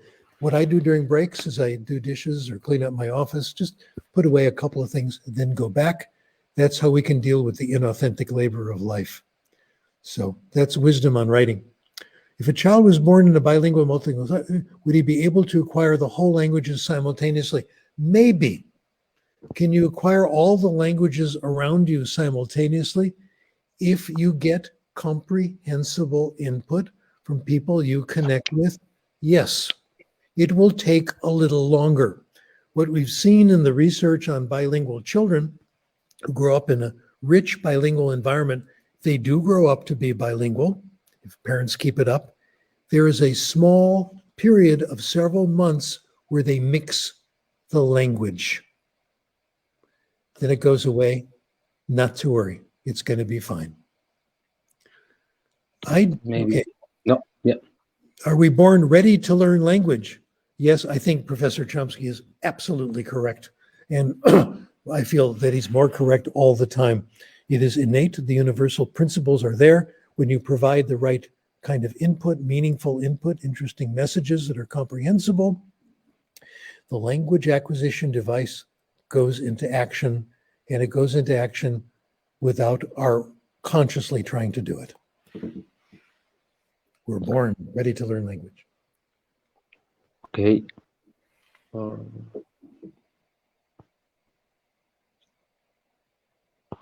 So I have other questions here. Okay. Maybe this. No, not this one. I missed the question. Maybe this one. Not. It's about Bloom's taxonomy. Not this one. Yeah. Okay, another one. I have. Yeah. Yes. Do languages keep your brain young? Probably, yes. It certainly is good for the brain. It's not bad. We know bilingualism is good for the brain. Okay, no question. People who are bilingual, well, they have job opportunities in some cases. Maybe the same thing with polyglots. Yeah, exactly. They are more flexible in thinking, switching from one thing to the other. So there are all kinds of things. They do slightly better in school. Maybe they're smarter. Studies have been done. Someone in the exact same comparing people in the same situation, one has kept the home language, one hasn't. The one who's kept the home language does a little better in school. So we know bilingualism is not bad for you, and it's probably good. That's what Jim Cummins concludes. I think that's a very good conclusion. The best way to keep your brain young, of course, is to drink coffee, but that's another. That's my personal view. Thank you very much. I'm trying to choose some questions because I think more than 6,000 people are following us, joining us live now. Great. That's why I'm receiving hundreds of questions at once. 6,000 people, all you guys out there, all you wonderful people out there, please follow me on Twitter. I want to build up my followers. I want to catch up to Justin Bieber. Help me out. Of course, I think you have a YouTube channel, right? Crashen, Stephen Crashen. I haven't paid any attention to it. I should. It's too much work. I know it's there, and it has an earlier conversation with Professor Chomsky. Yes. Which you know all about. Yeah, of course. You know it happened. What are the best solutions for reading comprehension difficulties? Okay, lots and lots of very easy reading and lots of knowledge, which you get from reading. And in easy reading, ladies and gentlemen, 2 words, comic books. Let me repeat, the research on comic books is outstanding. Children who read comics read more. Children with lower socioeconomic status who read lots of comics read better than children of higher status, who don't read comics. I have found comics to be an amazing thing in my life. When I was in, I think the 2nd grade, I was in the low reading group. My father brought home comics. Within a couple of months, I was in the regular reading group, and the rest is history. I must throw out a thank you to my sister. When I was 9 years old, she got me a library card and helped me select books, and it all happened. Self-select books and lots of comics and stories, and it will get better. Here is another question. Learning another language is often done by thinking in the mother tongue. Is this a problem, or how can be avoided? I can give you a suspicion. Thinking in the mother tongue, my suspicion is that it naturally goes away as your competence in the language grows, and may depend on the topic. I don't know. It'd be pretty hard to do research on it, but I'd love to see the results.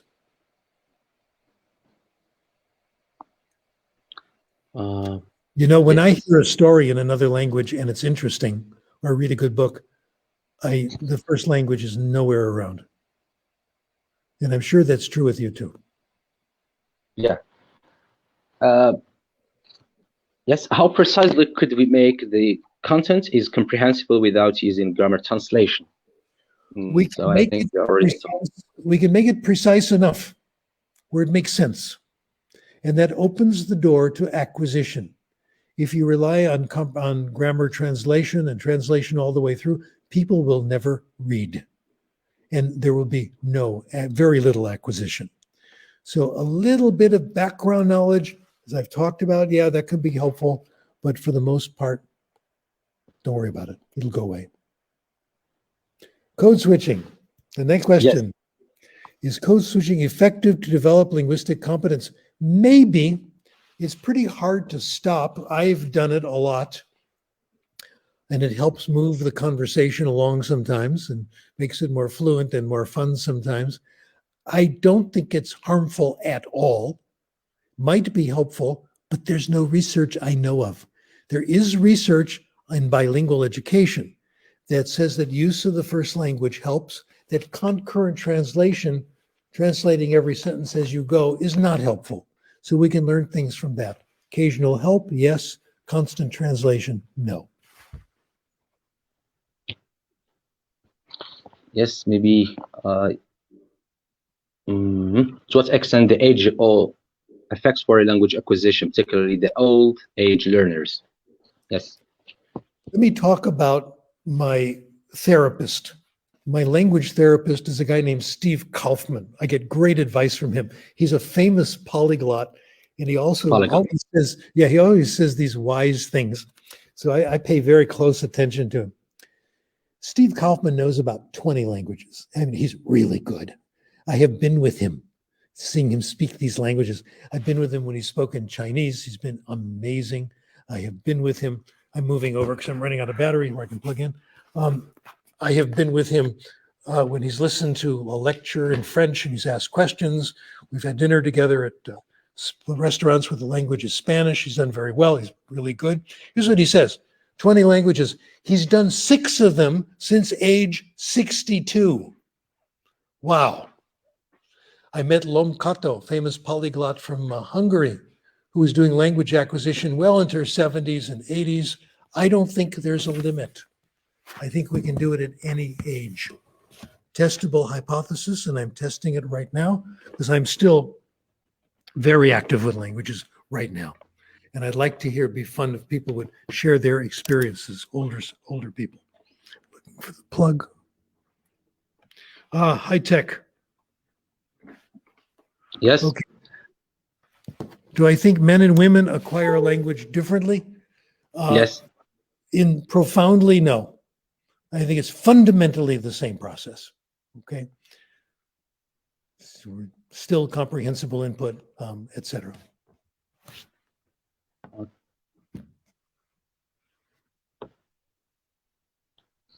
Maybe. We did this one already. Yeah.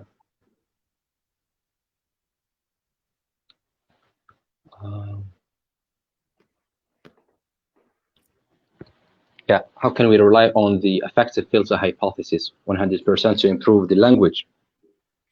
Yeah, this is a fundamental question, of course, a good one. Don't correct errors. Don't force students to talk before they're ready. Try to be comprehensible. Get them into interesting books. Say things that are interesting. That's the big thing. Make sure the input is interesting, and people differ on what's interesting to one person is not to the other, and that makes it tough to do sometimes. Can we use the mother tongue to explain difficult grammatical rules? Yes, we can. I don't think we should bother unless you're a linguist. I mean, if someone explains to me a difficult rule in another language, I listen because I'm a member of a lunatic fringe group, like many of us are. I think grammar is inherently interesting. This is very strange, okay? We are 5% of the population, all right? Most people don't care. If you have to use the first language to explain it, probably people won't care. That's why it's probably not a good idea. Are we supposed to bring text? Oh gosh, can we choose any text related to the theme of the unit? Thank you, Basma. It's a very good question. To me, it's a clear answer. It has to be interesting to each person. It has to be self-selected, Sometimes, as Professor Chomsky has pointed out, the teacher can be so good, they can get people interested in things they didn't know about. Fine. That is the ultimate in literature and reading teaching. Yes, you can do that. You have absolutely succeeded. But most of the time is stuff you think is interesting. Okay. Mr. Hamzi asked a very good question. Can we acquire a language just by reading and neglecting listening? No. But you can do it with a lot of reading and some listening. And again, I invite you to research this because there is no research on this. What has happened to me is most of what I get in input is reading because that's what I have available. I live in California. I can't walk down the street and interrupt people and find out what language they speak, etc. I don't run into people who speak other languages. So I read a lot, let's say in Spanish.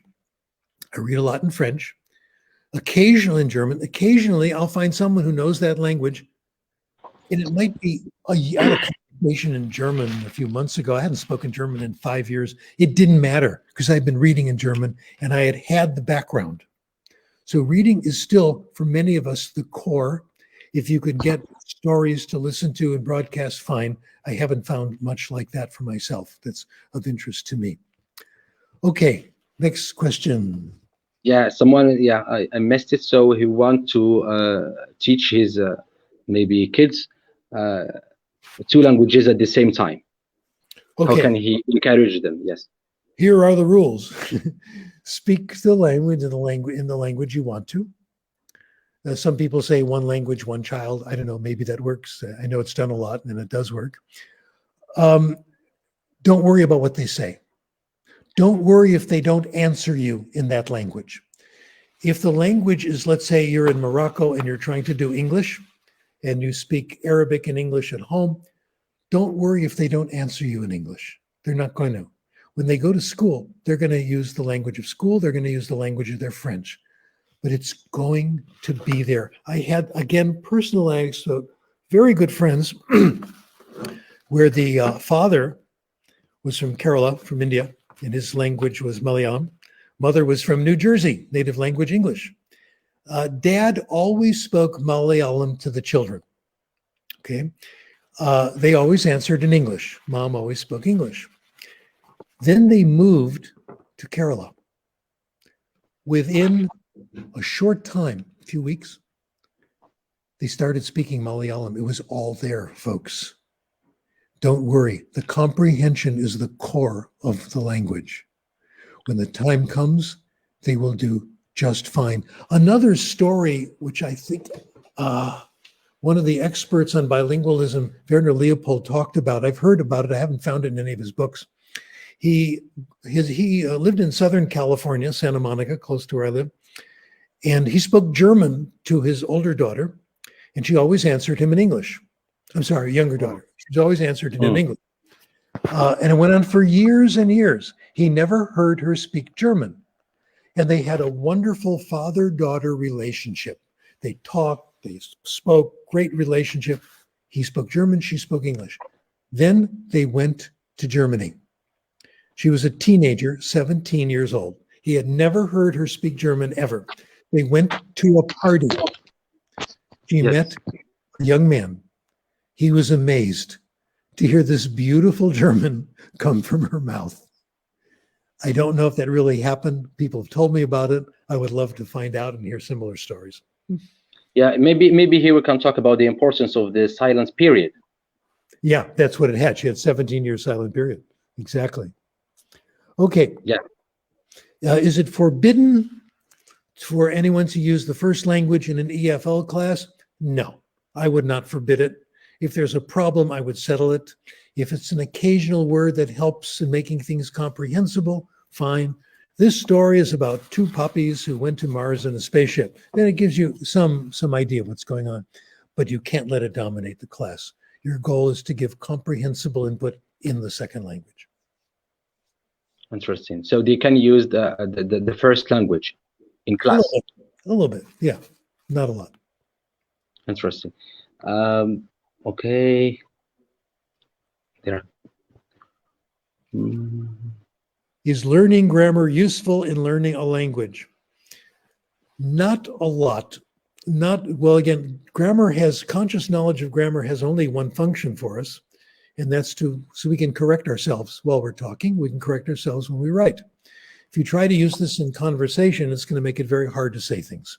It's going to get in the way. And you don't need to know the rule in order to acquire it. There's not a link between knowing grammar and language acquisition. Language acquisition comes without the necessity of knowing the grammatical rule. The best way to acquire vocabulary, but once you get beyond basic conversation, the best way, of course, is reading, that you select that you think is interesting. And it doesn't seem to matter what the topic is. You'll get all the vocabulary eventually. Next. Okay. Yes. Maybe so the same questions, but I'll try to find new one. Yes, maybe this one. Which is better, deductive or inductive? Should you be told the rule or should you figure it out? I was very interested in all this in the old days when I thought grammar is the way you learn languages. Now I think it doesn't much matter because grammar is so peripheral. It's not the main thing in language teaching. It is very peripheral, very much to this outside. I would let kids want to look up rules and do it deductively, fine. Inductive means you have to set it up so they can pretty much guess the rule and get it right. This is pretty time consuming. So practically speaking, I wouldn't do very much of it and I would just state the rule. Okay. Yes, this is another question. Okay, are there basics we should teach before we expose them to reading? The prerequisite is you want reading passages that they have a chance to understand. That's it. That, in fact, that could be done from the beginning, okay? Some of you know a wonderful book called No David. The whole text is No David, okay? It's about a little boy misbehaving and the mother shouting out, no David, no David. And the last line, of course, is, I love you, David. And the mom hugs the child. You can understand a lot of that without knowing much of the language.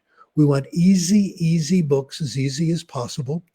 If they're comprehensible, that's okay. Comprehensibility is the requirement. At least so they don't have to understand every word, but they understand enough so they can kind of acquire a lot from doing it. Yes, maybe this is a question. Can we think without language? I think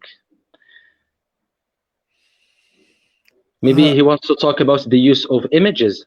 Yeah, I'm sure we can, but I have zero expertise in this area. So, yeah.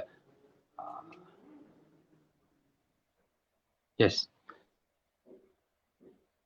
How to teach languages where there aren't any books. Yeah, or comic books. Comprehensible input through stories. Then what you can do is from the stories you tell in class, create some books in the so-called dialect that you're trying to use. If there's a writing system. If not, use any writing system that works. Maybe.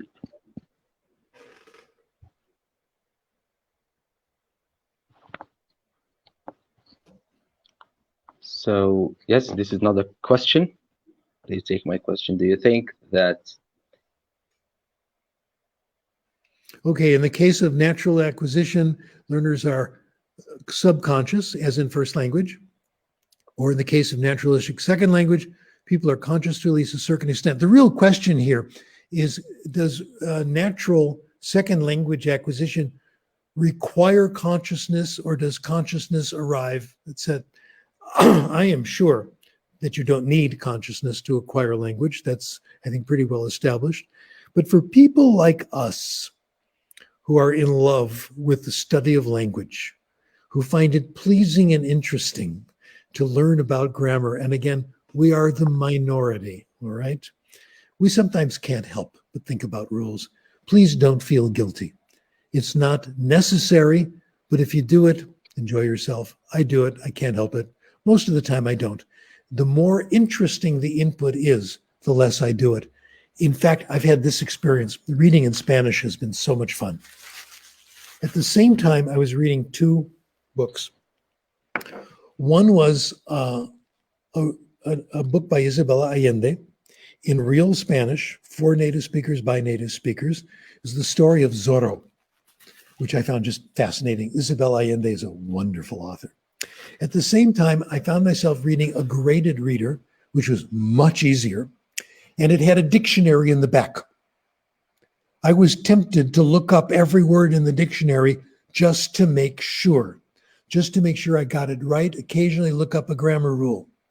This is the undertow. This is my background as a conscious language learner. I soon realized what I was doing, okay? And I'm better off with a book without a dictionary. I got much more vocabulary from Zorro. The dictionary actually got in the way. We do it. I don't think it helps us very much to consciously think about it.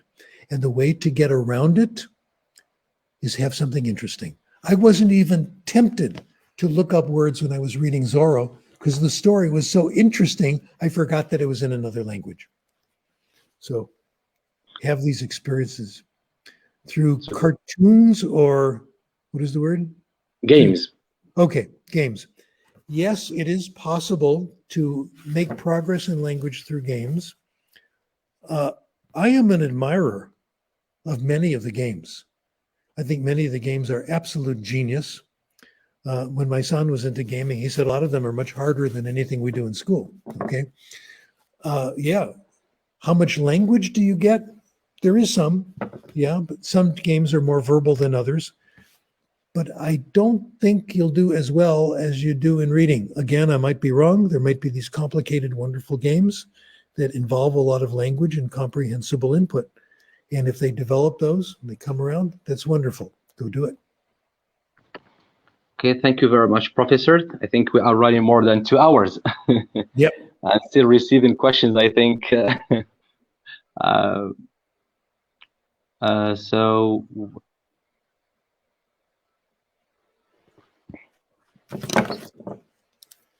yes. Teacher, would you please recommend unique, effective methods? I would use Benico Mason's methods. I would go to benicomason.net and do story listening in the beginning. And look up story listening. Benico Mason, just Google her, you'll find it.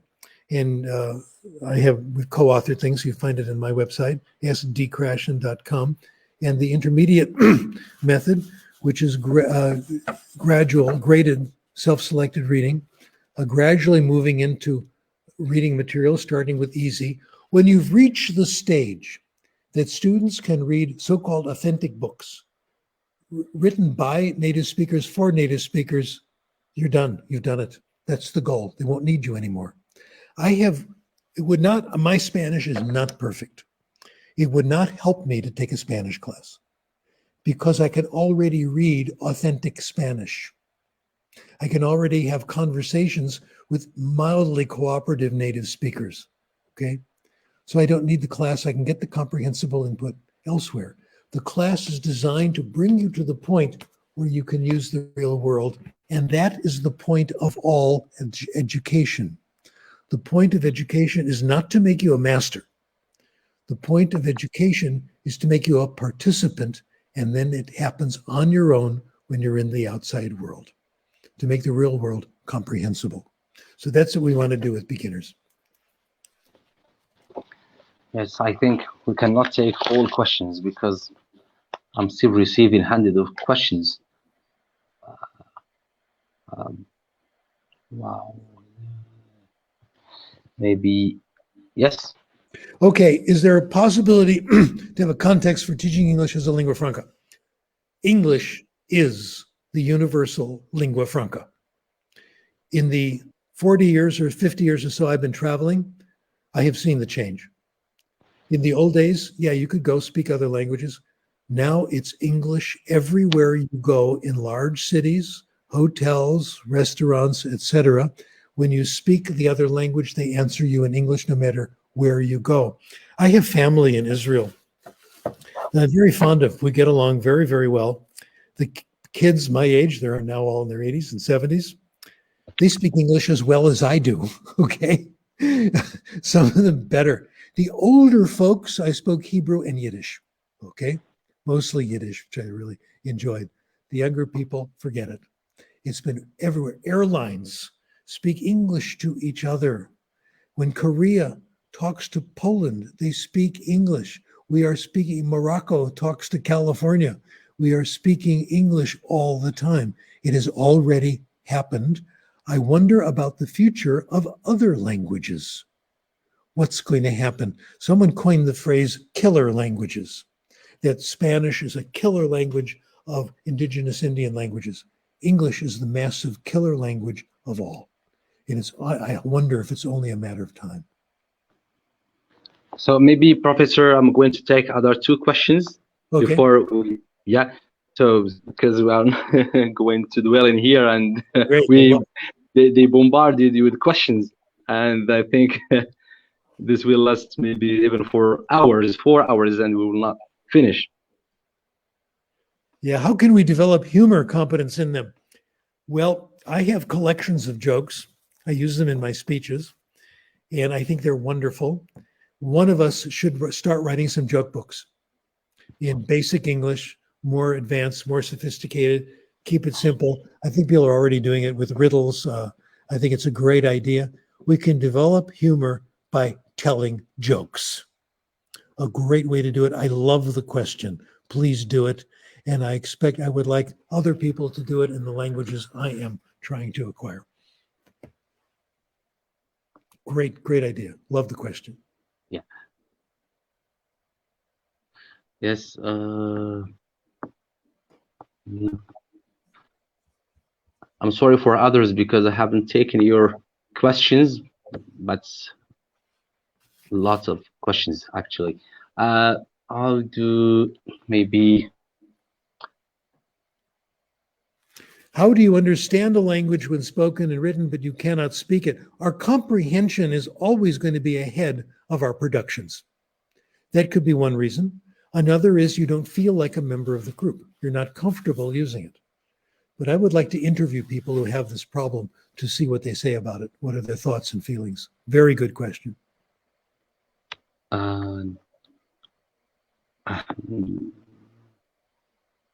Yes.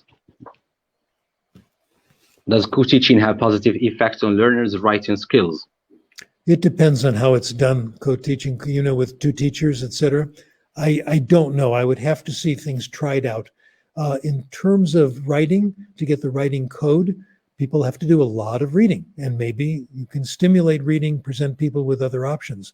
In terms of writing, the concept is writing makes you smarter, revision is good for you, and people working together can show how that works.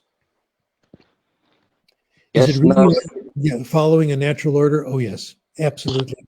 This is one of the most stable results we have in the profession, replicated again and again. You can violate it if you do unnatural conscious learning, but that's not real acquisition. It won't take you very far.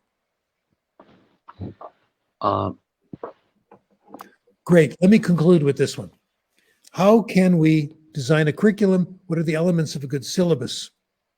A good syllabus is going to be comprehensible input. Of course, you knew I was going to say that. If you're worried about covering a grammatical syllabus, relax. If the input is interesting and comprehensible, all the language the students are ready to acquire is there. What we call I+1 is automatically there if the input is interesting and comprehensible and there's enough of it. We don't have to construct a grammatical syllabus. The idea of a grammatical syllabus is now obsolete. It's like trying to decide what food I should eat so I can get the right vitamins with each thing you eat. No, have a balanced diet, lots of good food. The vitamin E will be there, the calcium will be there in just the right amounts. So that's how language works. Our job is not to be grammarians constructing syllabi. Our job is to say things that are interesting and comprehensible, help students find things to read that they really want to read, that are exciting and that are comprehensible. That's language teaching. So thank you very much, Professor. I think finally we come to the end of this webinar. I really appreciate it. Thank you for answering all the questions. Thank you very much for having taken the time to be here with us for this enlightening webinar, historic webinar with Professor Noam Chomsky. Thank you also to the audience for their active participation. Sorry for those questions we haven't taken all questions, of course, because I'm receiving not any but thousands of questions. Thank you for your understanding. Yes, any word before?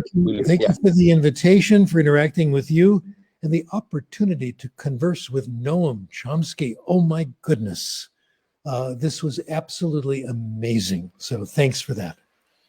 Yeah, our pleasure. Yeah, you are actually heroes of many generations, and we have been looking forward to this historic day. Thank you very much for accepting the invitation. I hope to see you here in Morocco very soon. You bet. You bet. And I'd like to thank the makers of the coffee that woke me up and got me through this. Okay. Thank you very much. Thank you, everybody. See you. Bye. Bye.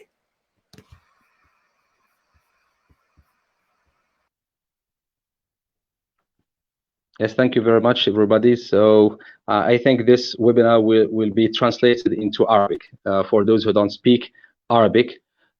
شكرا لكم باللغة العربية. شكرا لكم على حضوركم معنا اليوم. أتمنى أن يكون هذا اللقاء رائع في المستوى المطلوب، وسنحاول أن نترجم هذا اللقاء إلى اللغة العربية لكي تعم الفائدة. أنا برجو نشر هذا اللقاء على نطاق واسع، وشكرا لكم وإلى لقاء آخر. والسلام عليكم.